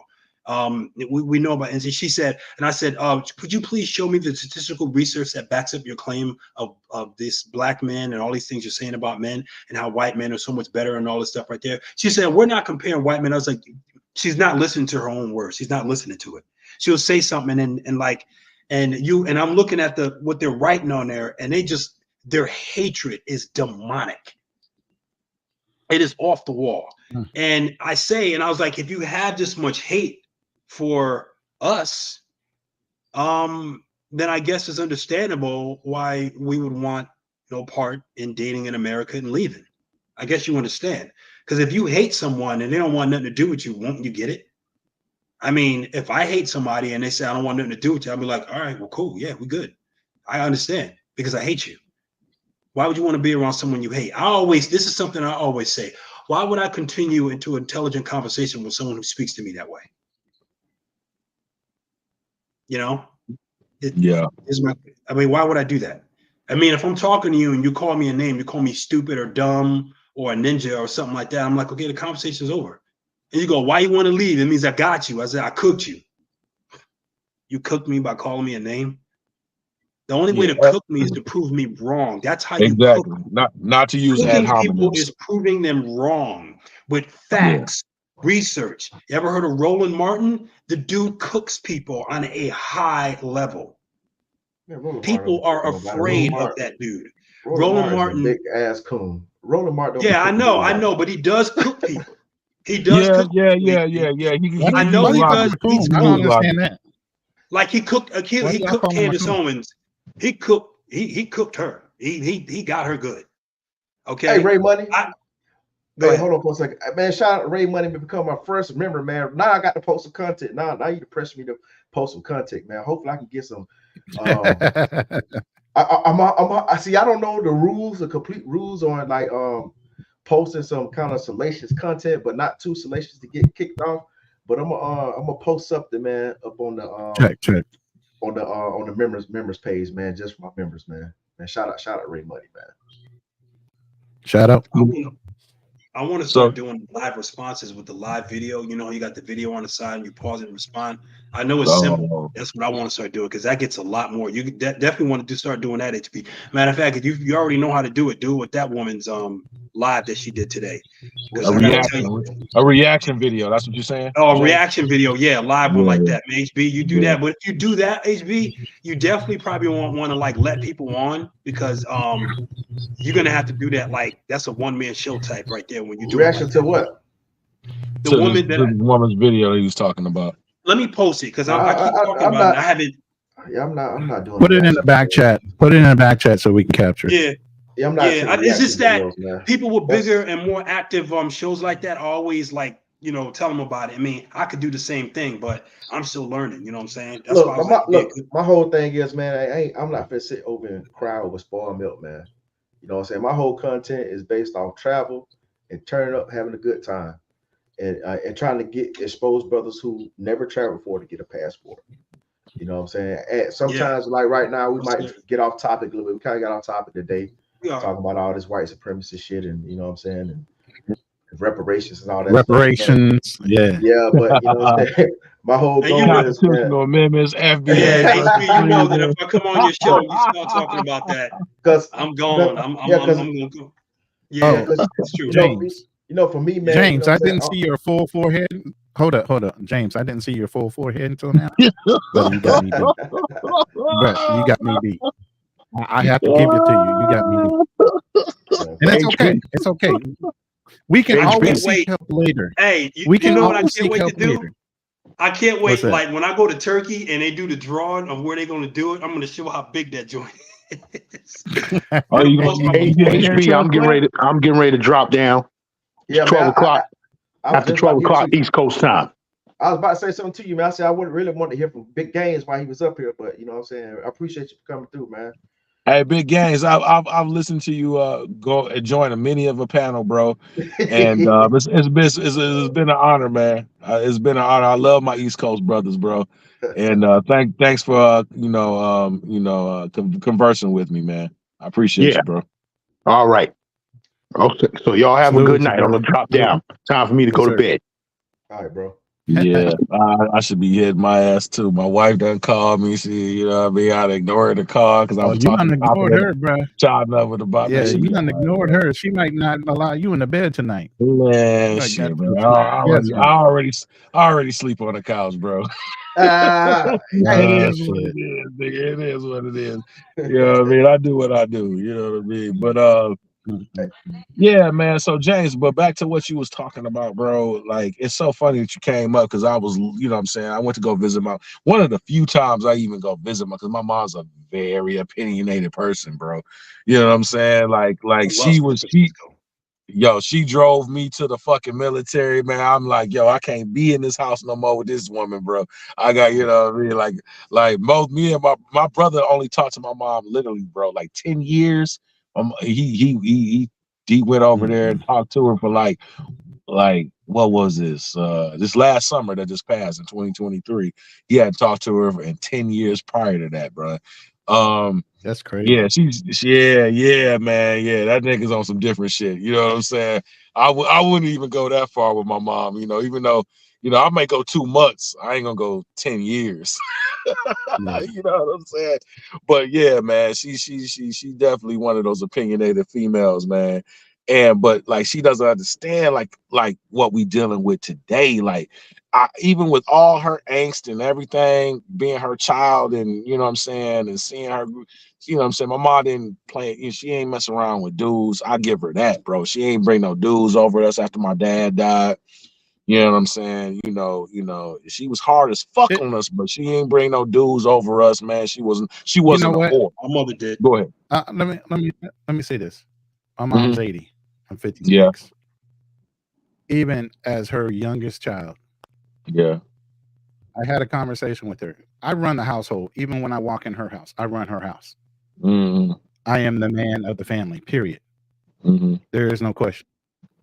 But at the end of the day, I asked her, I said, look, you taught me how to be a gentleman. You taught me how to cook and clean for myself. Why was the only thing you left out was how vindictive and sneaky women can be? You never warned me, not once. No, listen, right? Not once. My mama did, and she said, "Well, my mom wait." did. I said, I didn't believe her. She said, I wanted you to figure that out for yourself. I was like, what the fuck? How is that going to benefit me?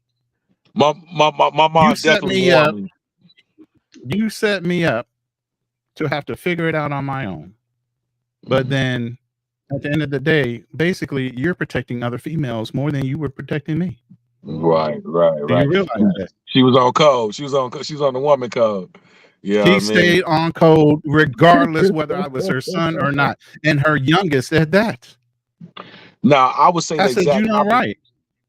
My mother did, bro. But you understand, my mother was such a hard ass, and I couldn't, you know what I mean? Like I didn't accept it.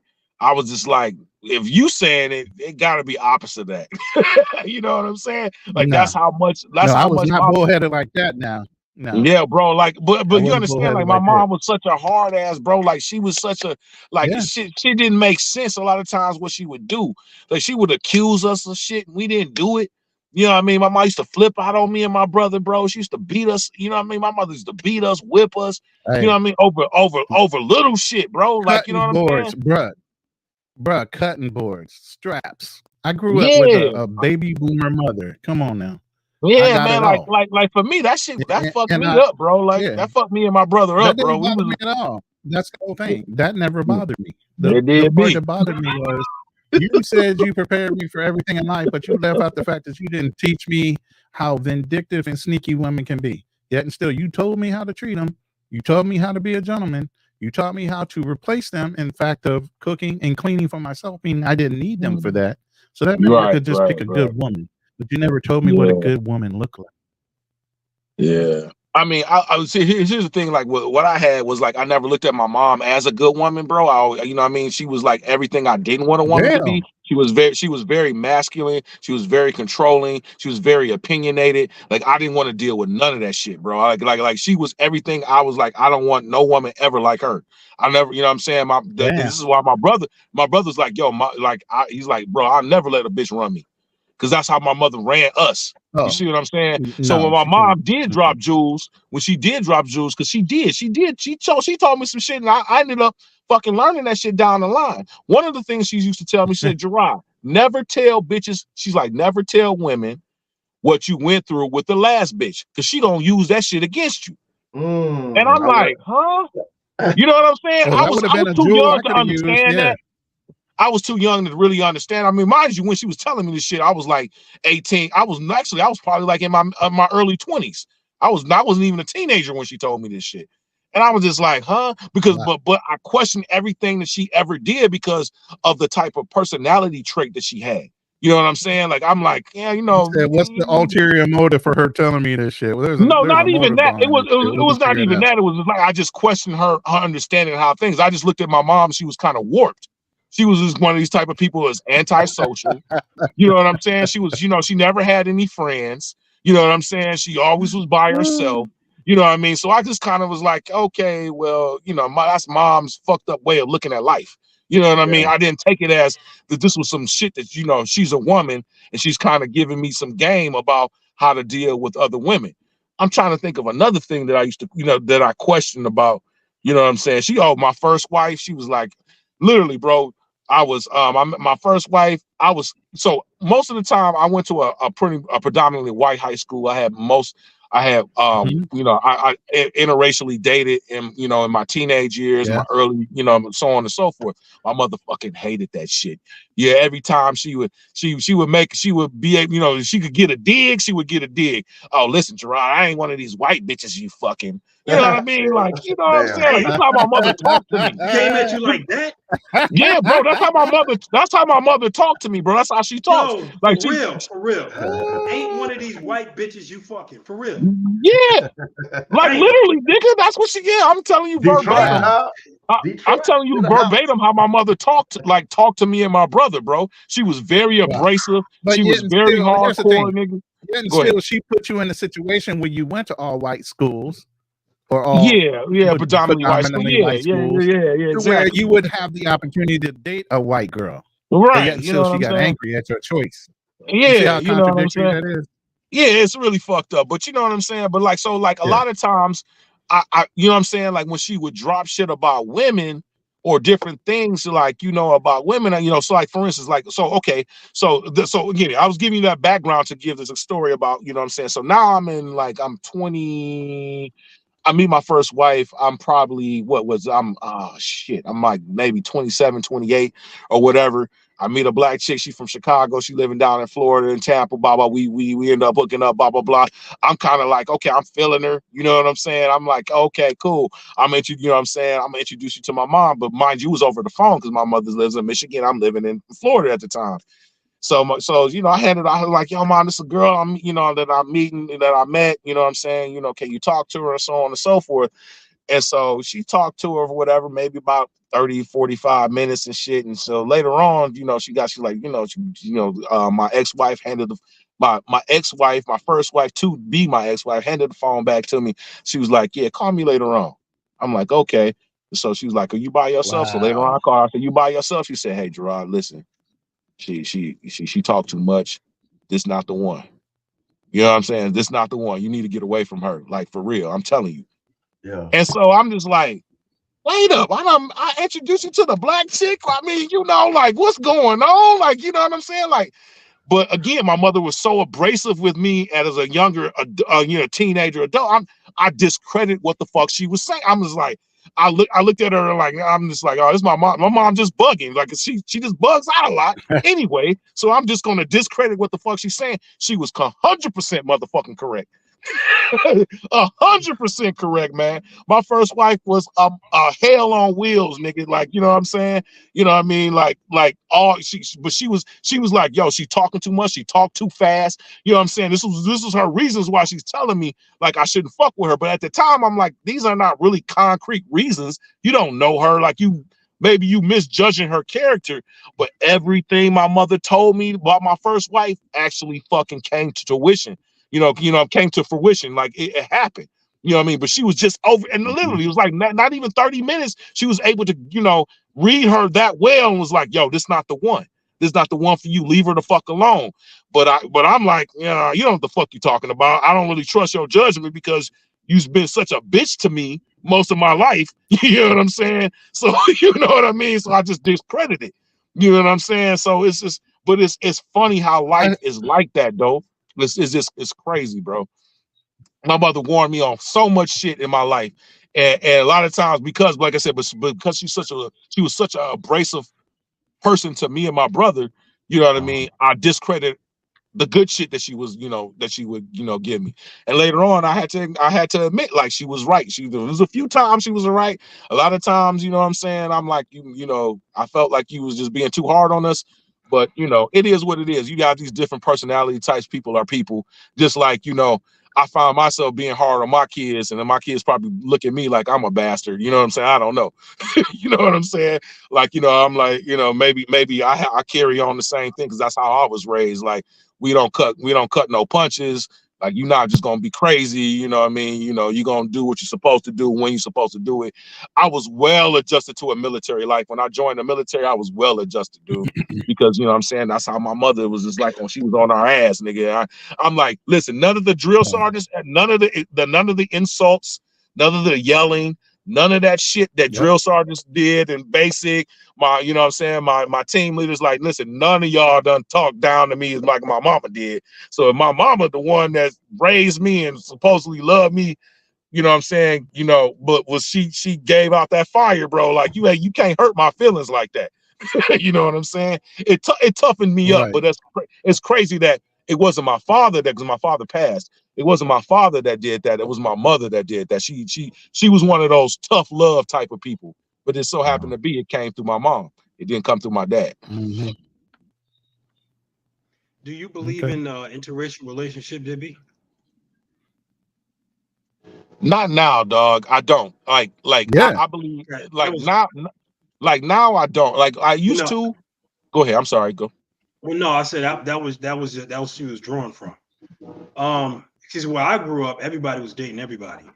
And you see the hue in my skin, and I know it comes from my father's side, which is the DR, which is the result of nothing but interracial. I mean, that's Latin America. That's the birth of it, especially in DR. You know, so what do you believe is the biggest hang up for me dating you know, a German woman? I mean, personally, like that's for just me. Like, listen, I fuck with a white girl. You know what I'm saying? But like, I have this thing. I'm not like I don't look at interracial relationships like serious. Ronan, like, wait, what? like no, go ahead. No, he already said he did it. He already said he did it in high school. That's why I'm like, right? You know what I'm saying? Like, yeah, no. I thought it was. I'm talking about now. Now, no. I mean, even now, why you know the what I mean? shift? Why the shift? I'm a polygamist, so like it doesn't like I you know, I don't believe in being with one woman. So like, you know what I mean? But here no, I'm straight up. You know what I'm saying? Everybody knows this about me. I'm open about it. You know what I'm saying? Go check me out on Jackson Cooper. I've been interviewed on BMT on International Passport. Hold on, slow down. Hold on, put that shit. Hey, hold on, put that shit in the private chat, man, so I can check it out, man. Because you know what I'm saying? For sure. That's why I'm trying to go to Africa, man. This live supposed to be the continuation of talking about Africa. You know what I'm saying? Yeah. I want to pique your damn brain, but y'all guys went down the whole damn road to talking about goddamn. I didn't go down that rabbit hole. Let HB start. I did not go down that rabbit hole. I was pulled down y'all that too. Rabbit hole. Both y'all. I was pulled down that rabbit hole. Hey, HB, I stopped. What happened? What's wrong? What did I say something wrong? I haven't talked in over 30 minutes, man. I ain't said a word. Yeah, he hasn't. Ronan, be quiet. All right, hold up. But HB, did I say something wrong? HB, you saying I shouldn't talk about this topic or not? No, I'm sorry. He just the topics of his show. He wanted to pick your brain about Africa. Well, that's part of it. Polygamy is part of it. Yeah, let's just start doing part of Africa. Let's go back to that part. Let's start. Go ahead. Chop it up. We was talking about early on. Y'all was talking about what it was the global powers and all military. That shit, and the military shit and all that shit. Yeah, that's what happened. I don't think you was in, or you probably caught that part of the live, but that's what he was talking about earlier, though. Yeah. But we 3 hours deep in. You know what I'm saying? I was trying to. Yeah. You ready? I mean, y'all ready? Y'all ready to end it? Y'all ready to close? My girl my girl went to the beach this weekend and just photo dumped the shit out of me. That's why I've been quiet. I've been looking at all the goddamn photos. Look at all the pictures, huh? Yeah, I give us about 30 more minutes, man. But yeah, man, I just want to pick your brain, especially because I'm trying to hit one of these African countries up, man. Hey, man, Kenya, multiple wives, bro. Yeah, bro. Kenya's the place to do it, bro. I'm gonna be honest. You know what I'm saying? Like Kenya is the place. They're the most adaptable that I've been to. Now, mind you, I've only been to South Africa and I've only been to Kenya, like in any like long term, or extended type of stay. So when I met my second wife, in freaking off of Facebook. That's funny because I gave you shit, Ronan, about meeting the bitch on Facebook, but but yeah, yeah, that's his girl. That's his girl. That's Ronan's girl in the Philippines. He's putting it up on the camera or have we. A lot of cats was giving them problems talking about she's AI or whatever. You know what I mean? I'm like, yeah, but that's funny enough. I met my second wife back when, remember when you used to poke people? You could poke people or whatever. She poked me, and I thought I recognized her. I thought she was part of the Muslim community that I was in. Come to find out, she wasn't. She was living in Johannesburg. This was back in 2010. I was on the deployment. Freaking, anyways. Yeah. So I've been to South Africa. I've been to Kenya. But from both of those experiences, I can tell you that Kenya is, in my opinion, the most okay with men being in extramarital relationships, whether it be straight up polygamy or whether it be like, okay, I'm gonna be a side chick to your main chick, or I'm the main chick and you can have side chicks. That has been my experience, and yeah, bro. It's like it's very plausible to happen, man. Chicks are down. You know what I'm saying? Chicks are down. So, whether it's short term fun or long term fun, bro. Like, you know what I mean, a long term thing. They are very accultured to that because it's part of their culture. Because prior to colonialism, men in Kenya had multiple wives. So like, even in an interview that I did on Jackson Cooper's channel, you know what I'm saying? I was there with two of the women that I deal with in Kenya. And they were explaining like, yo, like, this is kind of common in our, it's not as much done officially now, but like their grandparents, things of that nature, you know what I mean? And these aren't Muslims, these are Christian women, you know what I'm saying? So, or, women that identify with, being Christian or whatever. So, as a lot of times it's like, oh, you're Muslim, only the Muslim community does that. So in a lot of places, like for instance, in South Africa, the Zulus do it as well. So, you know what I'm saying? There's in Africa in general, there is a culture, either historical or even in the present, of men being with multiple women. So it's not such a shock, or like, like how you would be here in the States. You tell a girl like, yo, I want to have another girl, you know what I mean? Most of the time, most of the time they're going to be completely turned off by that, reject you, not even, willing to have that conversation. Whereas what I found in Kenya specifically, in general, and Africa in general, they are much accepting and willing to have that conversation and go along with it. You know what I mean? So yeah. that's the best I can, give in a little synopsis. Yeah, for sure, man. Because I'm trying to figure it out, man. Because this is my first trip to Africa is gonna be South Africa, so I don't have time to go to these other countries, man. Yeah, got it. Yeah. I would think Durban would probably be our best bet, man, because that's where the Zulus are located. That's what's that? Quasi something Natal, I think. I forgot, but the Zulus are located in Durban. Yeah, I already got my trip planned out already. Everything's Oh, you paid already for. got your plan. Okay, So, got it. so I'm gonna be in Joburg, Durban, and Cape Town. So You're doing all three, the major three. hell yeah, man. I got to check it out, see what to do, man. I got to get my feel for each spot.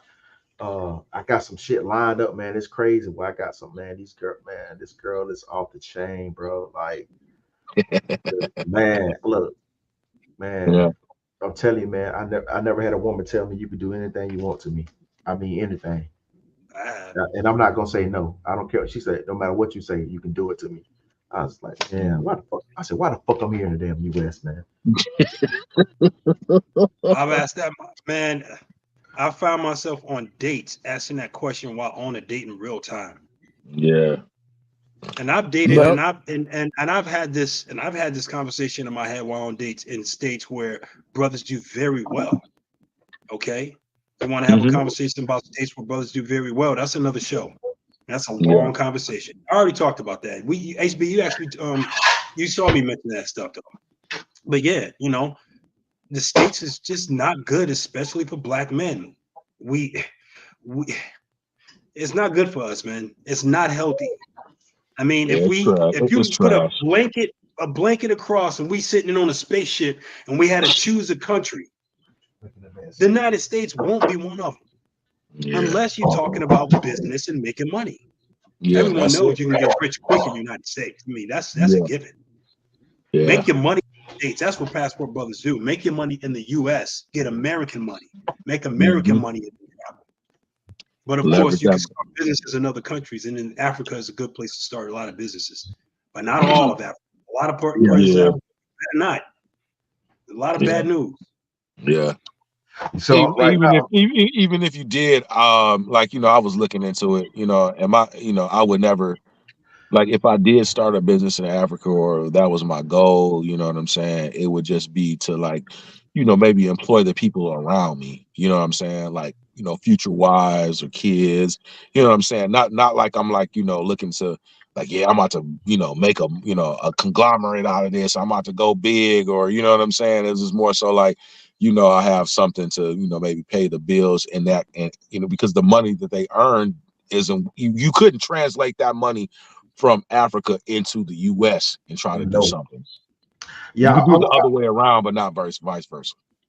Yeah, so yeah, man, the girl I'm talking to, man, she just started like a little skincare business over there, and I think she got 2 other partners, and you know, once I get over, I need to test product out, you know what I'm saying, see, because they got like different little products and stuff, but I got to go over there and test it out and stuff and see how that shit goes, because if it's like a viable product, man, be careful, they might have skin lightening chemicals in that shit. I'm just saying. No, it's all natural. It's lotion. It's all natural shit. She was telling me what. It's all natural shit that'll change your skin tone too. They don't really do that in Johannesburg. No. It's not. They do. Yes, they do. They do. They do fucking like lightness. They do. Yes, they do. I seen a video of some chicks that was like, That's all in Africa, bro. But I'm saying, it's not like India. Well, I know parts of Africa. I know, sorry, Ghana, but yeah, you got that problem there. Yeah, bleaching. But see, this product is not skin bleaching product. This is natural, just like lotions and all kind of type of shit. But if it's a viable product, I might think about, you know what I'm saying, investing into that shit. But I told her I need to goddamn, you know, kick with her first, get the vibe, and then, you know what I'm saying, take a look at her books, because they say they're doing everything by hand right now, but they say they're trying to buy this machine. HB, you turning from a pimp to a simp, bro. Man, you're not listening to what I'm saying. You're simping a little bit. Damn, you living up to that name, ain't you? You know what? You know what? I'm looking down so I can listen. Believe me, I'm listening. I'm listening more than I'm looking. I'm looking at a business opportunity, man. You know what I'm saying? You're trying to climb, but I'm looking at a business opportunity. I'm not climbing. Rona, you got a sword up under your desk? Who is that? A double edge? Rona, you got a double edged sword under your desk, man? No, I'm just going through pictures. Okay, I was just asking because I'm listening. I'm listening. Yeah, he's looking at them. He looking at them damn generator. Damn. Hey, by the way, HB, I'm swiping. I got a lifetime membership with Bumble. I'm swiping in Johannesburg right now. Hey, me too. I'll show y'all. I got a lifetime membership too. Yeah, it's expensive. A lifetime membership, but like $200. They had it on sale for like $179 one time, but I missed that sale. God damn, that's what they selling it for.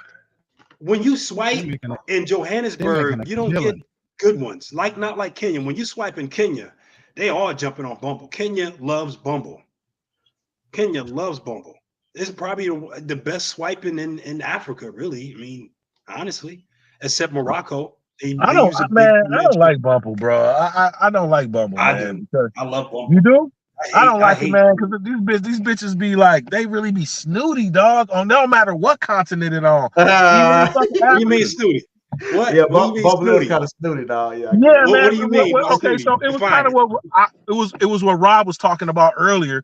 Like when you match a bitch on Bumble, you know what I'm saying? First you gotta wait for the chick to match you. That in fact the CEO of Bumble, is saying thinking like we need to probably change that because you know what I'm saying?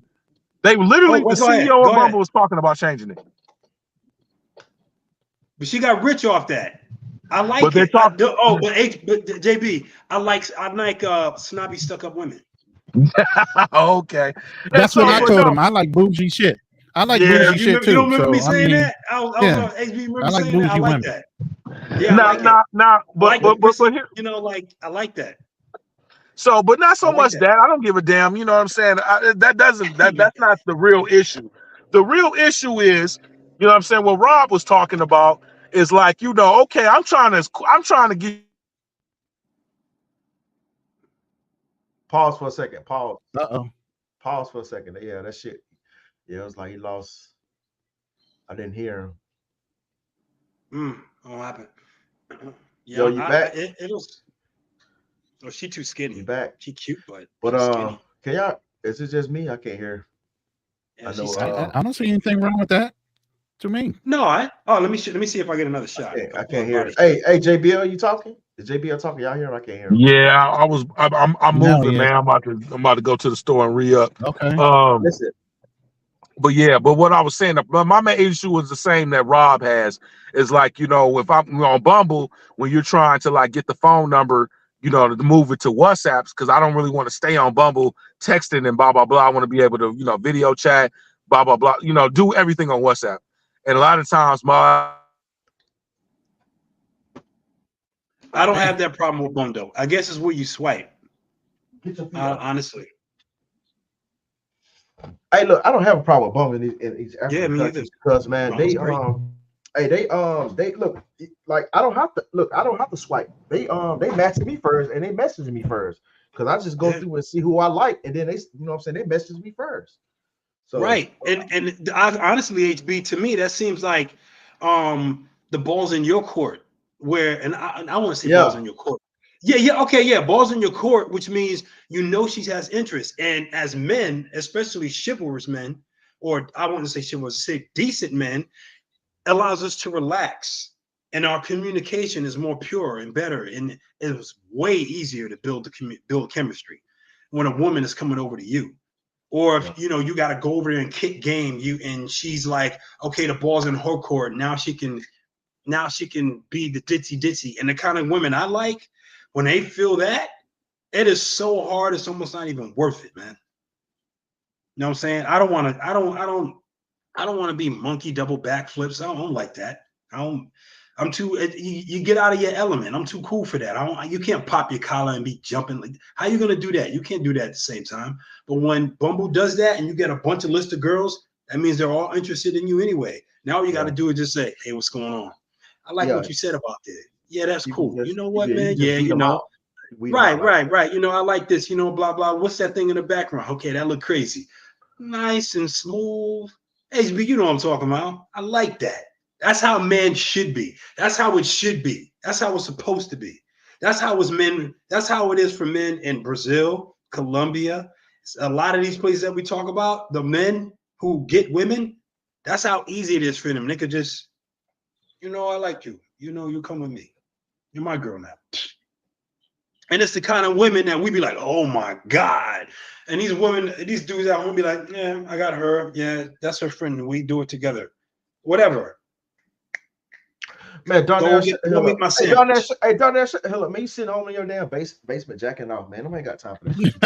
Jesus Christ. What happened? Yo, why you say that, bro? Leave that brother alone. So Bumble must be desperate. What do you say? $200 for a come on, man. All this stuff. Listen, man. Hey, man, I'm not paying no $200 for no dating app. Y'all motherfuckers crazy. But hold on, listen. Sometimes when you pipeline, if you travel a lot, you go to different countries, and if pipelining is your route, paying $30 just for 1 month to to pregame, that shit adds up. So you might well just get damn lifetime and be got that. You don't have to worry about, because that shit in the long run, if you traveling like that and you pipelining, that shit can add up. So the $200 actually kind of cheap, man. Yeah, that makes economic sense. I feel you, because that's what I do. I do tender gold, you know what I mean? And you, like you said, it's $30 a month or what have you. And I just recently, just because I'm not over in Kenya anymore, so I don't need that shit in the States. You know what I'm saying? It doesn't improve my situation here in the States.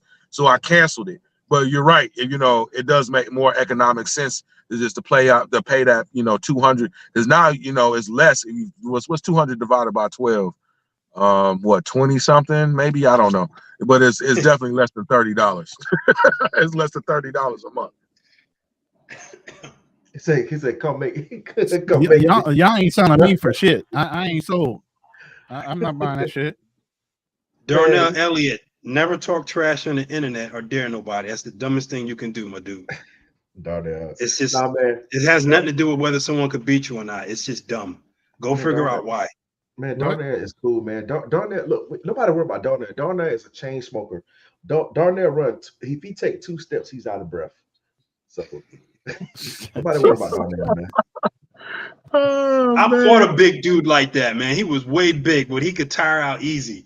When I figured that out, he hit me like because I went for like a little duck shot. It was like after the club. I would talk to a girl that he liked, and I went for a duck shot because I thought he swung so, and he popped me like right here, and it was like my shoulder felt like it was out of place the whole time. But then he was like, I was like, oh, I'm messing you up. I was just dipping in and out, boom, tagging. His whole face was tore up, man. People were laughing at him because he was way bigger than me.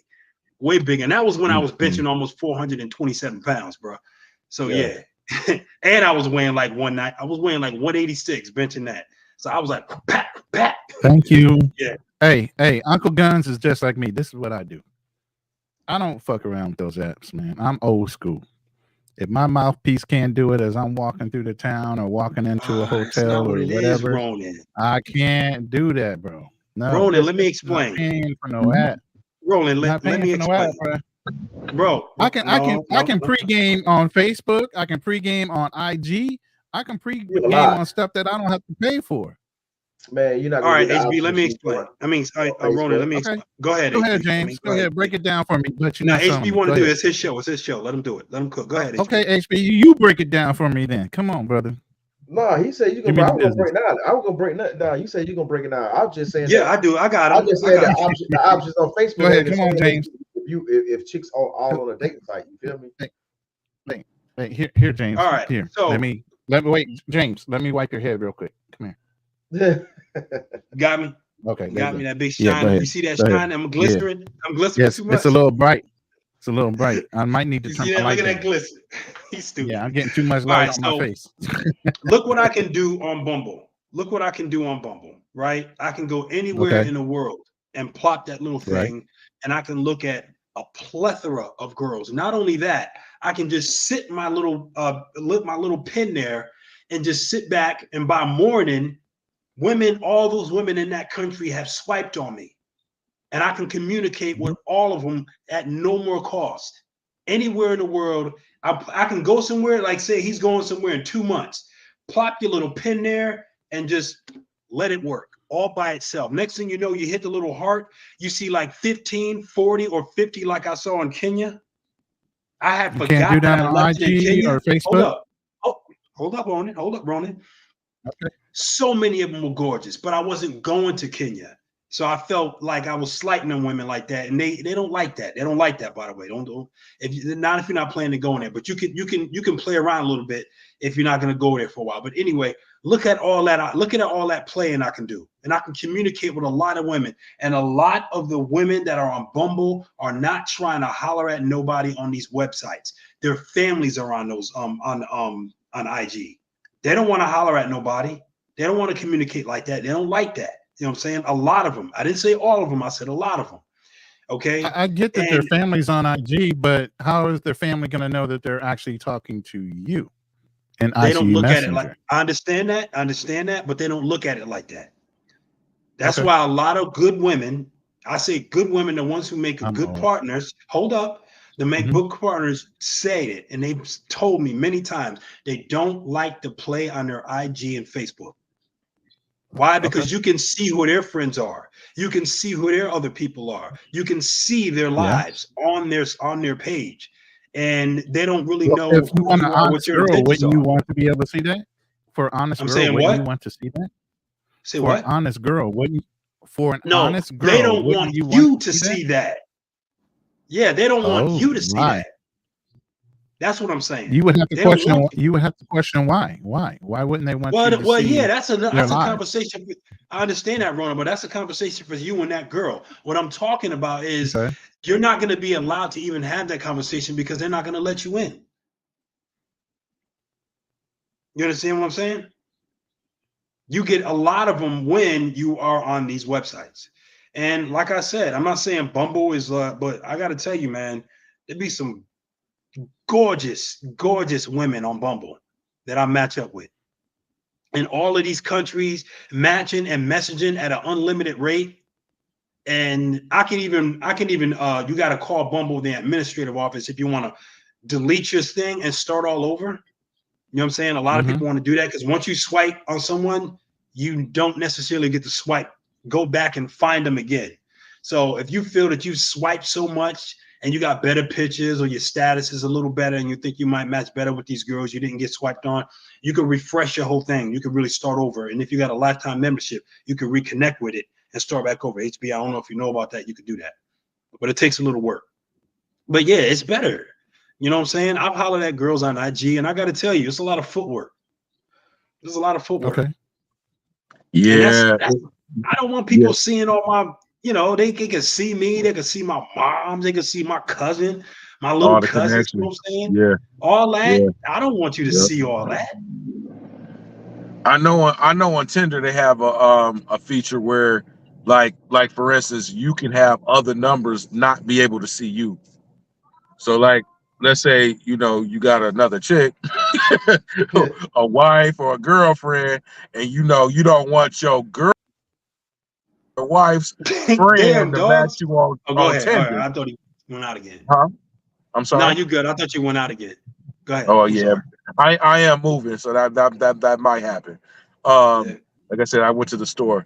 So what I was saying, a feature on Tinder, you can have it to where like certain associates, you can have them blocked. So like I said, if you have a wife or a girlfriend, and you don't want to get caught up, right? Like, oh, your girl, See, your y'all on wife's the girl see sneaky you on. stuff. Yeah, you know what I'm saying? They won't be able to see you. You know what I mean? Whereas with IG, Facebook, that's people probe. I mean, you can do that in Facebook, and I'm assuming you might be able to do that in Instagram, to where your friends aren't available. But I mean, I think it's more likely to happen on those platforms versus the ones that we're talking about, Bumble and Tinder or what have you. And it also is too, like when you talk about meeting somebody brand new, it just gives you, it's a force multiplier, man. You know what I'm saying? It's no different than a freaking, a 50 cal or a field artillery.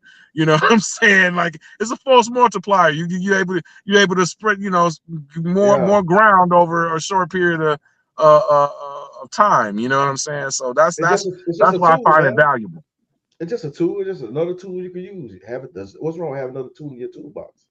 You know what I'm saying? You can still go be boots on the ground.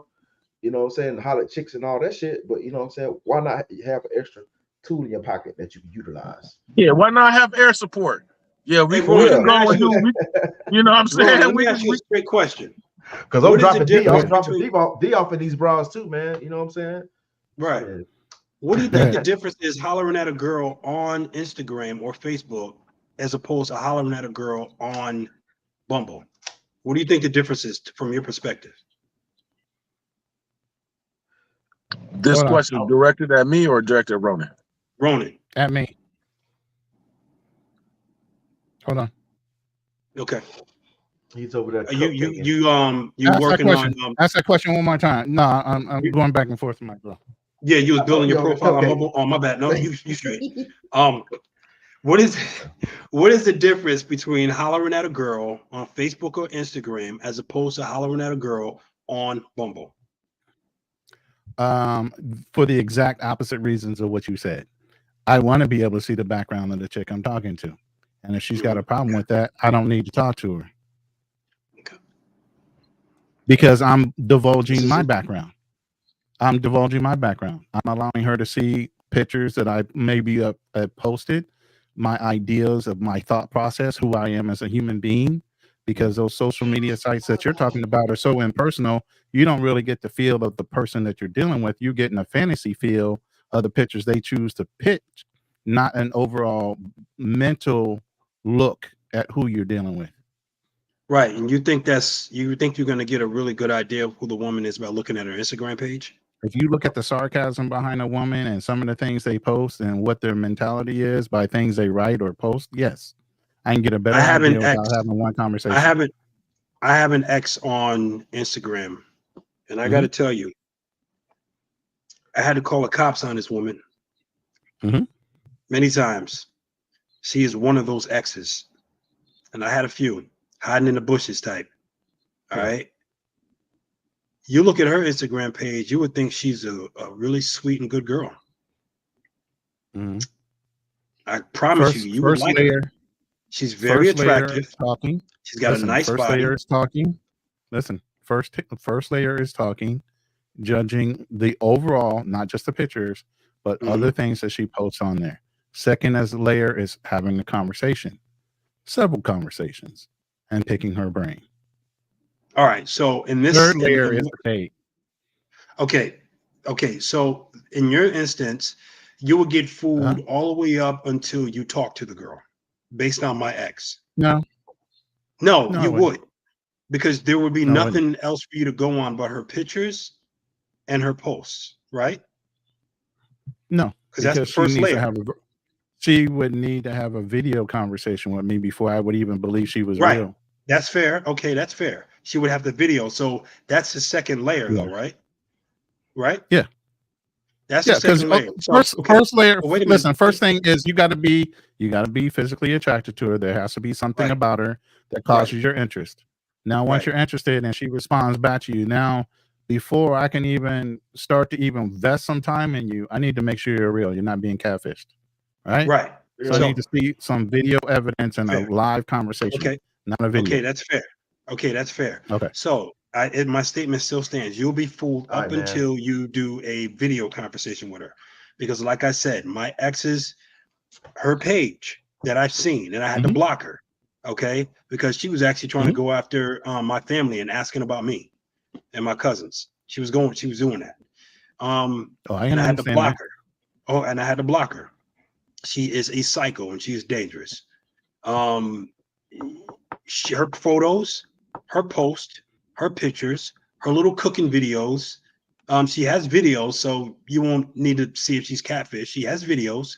She's a very attractive woman. Her eyes and her lips alone will pull you in. And she does cooking videos, and she's starting to do try-on. She tries on like gym stuff and stuff like that. Okay. She has about 120,000 followers. Who's Hey Fellas? Is that you, HB? Yeah, we got 5 minutes. You know what I'm saying? Okay. My bad. Yeah. So you will be fooled by that. So based on what you're saying, you just went through the same route as Bumble, because Bumble has video chat. You can go right to the video chat very soon. Message here, message there, video chat. Or you could just, as soon as you connect with them, you can hit video chat before you even speak to them and say, "What's up?" Me and HB can do that, no cost. If you match with us, boom. It is a cost. You just said you pay $200. Yeah, but that's it. But yeah, right. So that's to get there, because you're having a much higher number of women right on Facebook and Instagram. You have to search them out.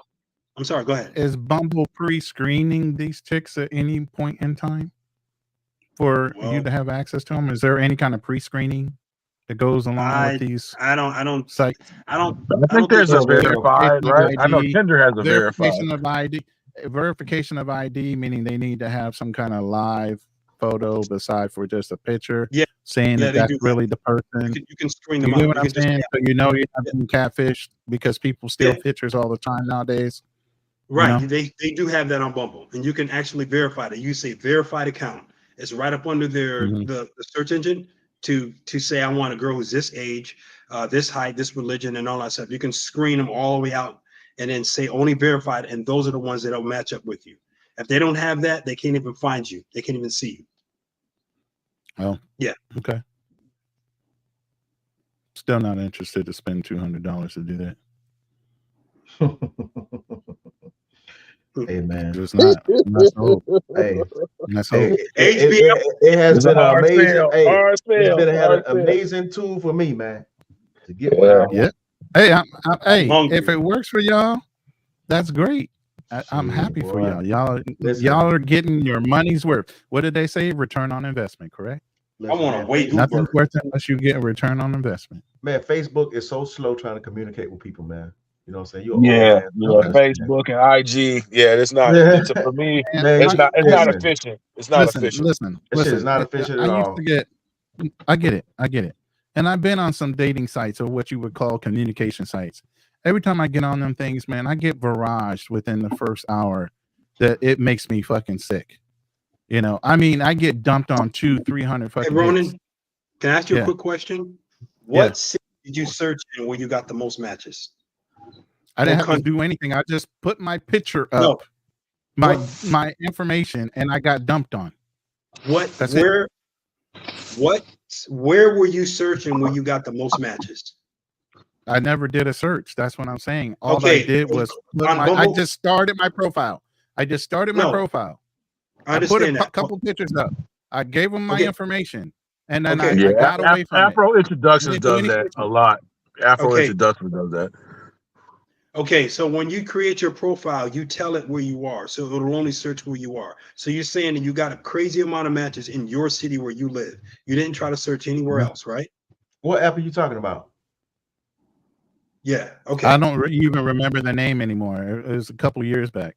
Oh, okay. And I just got so fed up with it, I didn't even want to keep on doing it because it was taking up my time. Yeah, I know like the company that does Afro Introductions, the Cupid one. I think I don't know how real a lot of those freaking because like I can I can at least say that what he's saying is true in dealing with the Cupid type websites or matching sites or what have you. Yeah. You know what I mean? I get lot of. I even to this day I get a lot of them because that they bombard you, so that's because they want to entice you to sign for the the paid tier so you can respond back. Right.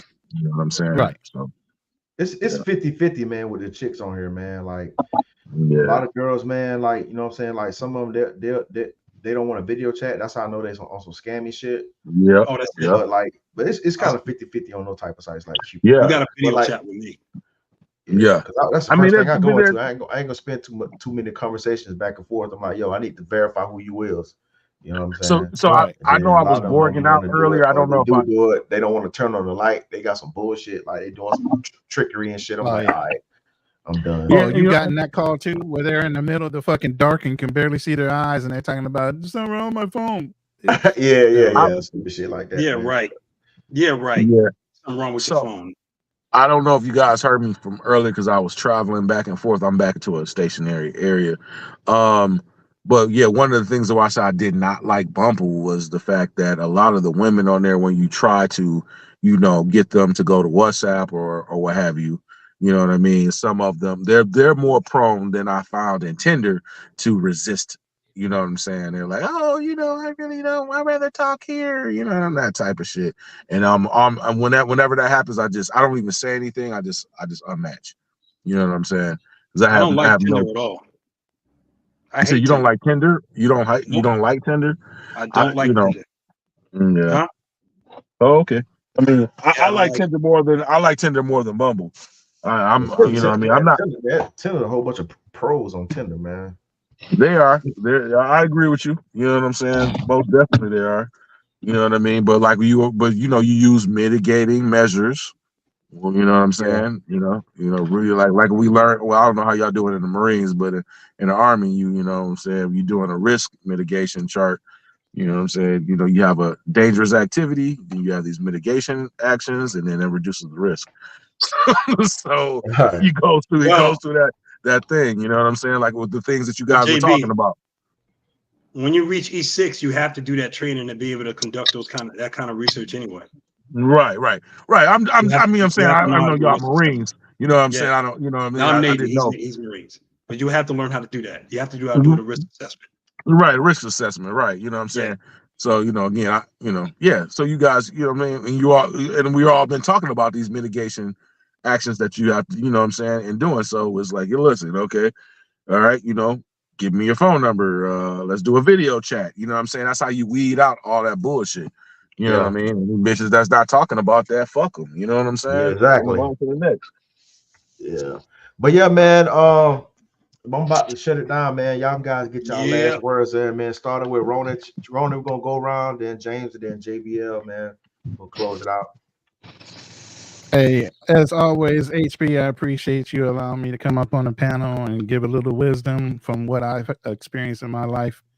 You know, I wish you all the best in Africa, because I know that's what the original conversation was supposed to be about. But we got off into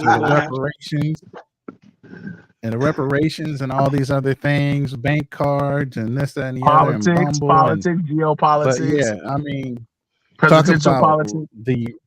Yes, my goodness, the amount of topics that have been migrated and 2 different lives at that. It started off on the No Excuses channel. Yeah. And we 3 hours in after 5 hours with him. Come on now. Hey, you know man. what I'm saying? But it's all good, man. I appreciate you, brother. All love. You know, take care of your family. Gentlemen, I appreciate y'all. You know, do what you do. Stay safe out there. Amen. I'm out. All right, bro. All right, Ronan. Okay, so it's on me. HB. Yeah. James. All right, man. I'm gonna keep it real short. I'm gonna keep it real short, man. Thanks for HB for opening up this live, man. I've had a great time talking to the brothers, man. You know, especially military cats, bro. You know, no matter what service you in, it's a brotherhood. I know it's even more of a brotherhood inside your service group, but you know what I'm saying. Like this is always, that's what I love this, man. And it's hard to explain to people who aren't in it. It's hard to explain, you know. You got a Marine, a Navy guy, Air Force, you know what I'm saying? I really haven't met too many Coast Guard people, but you know what I'm saying? But nonetheless, yeah, for real. You know what I mean? I really haven't, but nonetheless, you know what I'm saying? When you got those, you got that experience no matter old. I mean, you know what I'm saying? Like Ronan is older than me. He was in the in the Marines, was he in the Marines back in the 80s and shit. You know, I was in the late 90s up until the 2000s. You know what I mean? You know, bro, it's a shared brotherhood, man. Like nothing whatsoever I've ever participated in. You know what I'm saying? Even with within racial group, bro. Like the shit goes beyond that. You know, I don't know, man. I love y'all, bro. You know what I'm saying? Thanks for your service. Y'all have a good one, man. I love. Hey, I'm HB. What's your channel, bro? So I can make sure I follow and subscribe to it. James, what's your channel so I can make sure I subscribe and follow it? My channel is HB Going Global. It's right up under my name, man. Okay, that's it. That's the name of your channel. Okay, brother. Mine is Chase Holiday 59. You said Chase Holiday? Chase Holiday 59. Jace. Okay. Chase, literally like the word Chase. CHACE. No, that's what I first said was Chase. So Chase Holiday. Chase Holiday 59. Okay, got it. Okay, man. Love y'all. Love y'all. My military members, bro. You know what I'm saying? My brothers in arms, and my black brothers, period. You know what I'm saying? Love y'all, man. Y'all have a good one. Good night. All right, man. Take it easy, bro. Hey, come up anytime. Yes, sir. Yes, absolutely, sir. man. Appreciate you coming on, JBL, man. It's good to chop it up with you. Likewise.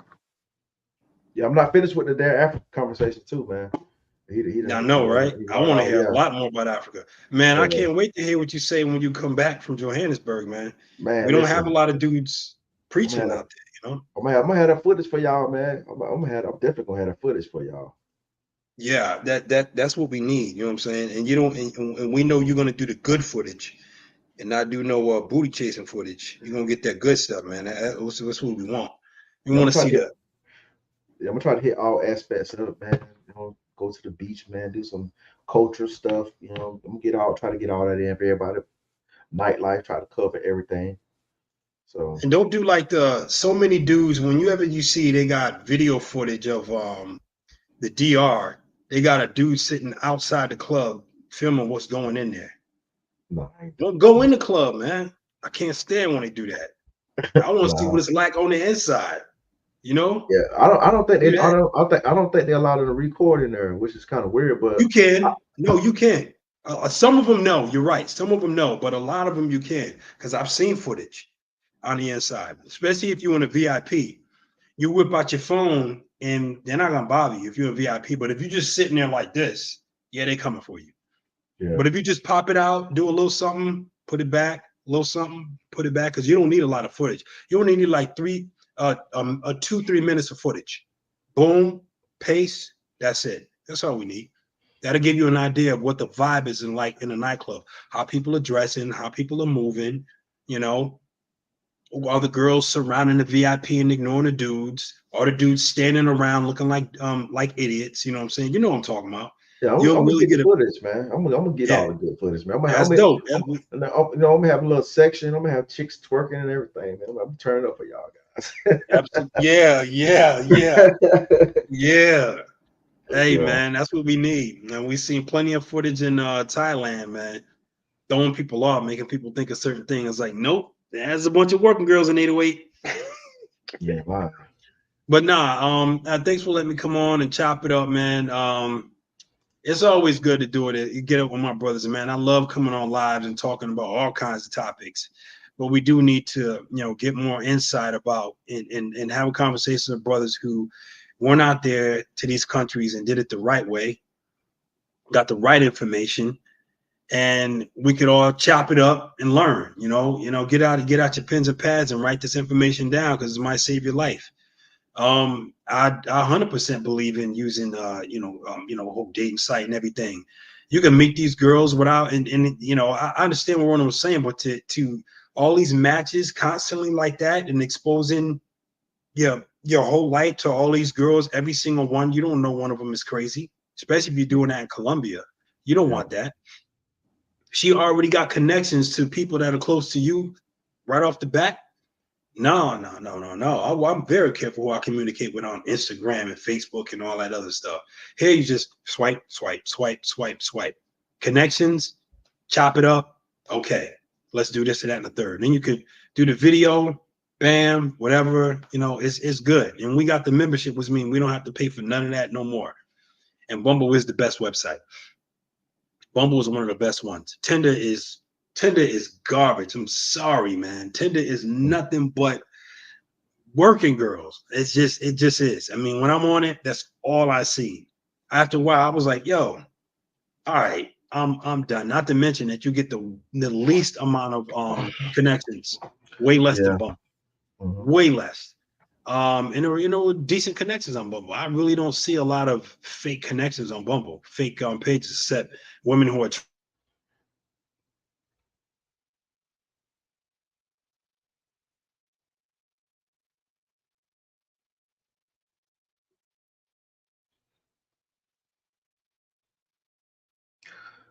Damn, bro, you froze up. I mean, you froze out, man. Let me check live, man. I think you froze out, bro. No, it's all right. I'm gonna close it out with this. After this, my what I'm doing right now, I'm in Thailand right now. I'm about to be in the Philippines for a month. After that, I'm going to Turkey. Am I froze right now? Yeah, you good now. You back now. Okay. Going to Philippines. I'm going for about a month, and then I'm going to Turkey, get my hairline fixed, and after that, I'm going straight to Germany. All right, for sure, man. Talk about that. Absolutely. Yes, indeed, man. Yeah, talk about us, man. Let us know how much that costs, man. Document that, man. Absolutely. It's good. Yeah. You're going to be happy to see the cost when you go from Thailand to the Philippines. And everybody needs to go to the Philippines if you're in Thailand. And if you're in the Philippines, you need to go to Thailand so you could tell the difference. Most likely, now what's going on, you're going to end up staying in the Philippines over Thailand.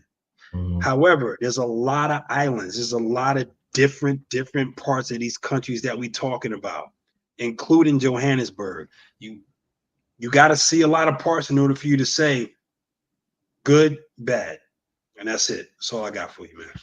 All right, bro. Appreciate you coming up, man. Holler at you later, though. All right, peace out. Yeah, man. Y'all make sure y'all subscribe to these guys' channels, man. Salute to these guys for showing up, man. Keeping it lit for me. Said Ron Travis said it was plenty of fish app. Oh, that's that app back in the day. But I hated that app, boy. That shit, man. It was the worst, bro. It was a whole bunch of bed wenches on that joint, man. It was horrible, dog. I didn't even like PF at all.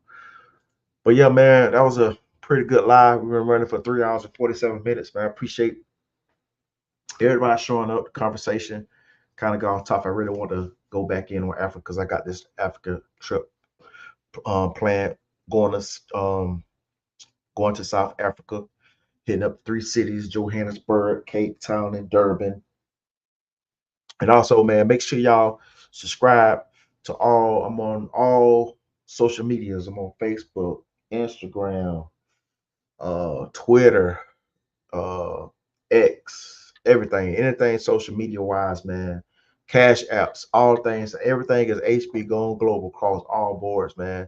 And also, if y'all not a member, make sure y'all join the membership, man. That stuff like that contributes to helping me, maintain my Facebook. I'm at my YouTube channel as far as like getting equipment, getting thumbnails done, helping me, what I'm saying, support me on my travels and stuff, man. But make sure y'all check out the membership. I got different tiers, membership that I created. I got different badges for people who are members for a certain amount of times. You get a badge upgrade for participating for long periods of time. I appreciate y'all guys for tuning in. Thank you again. It's your boy HB Going Global.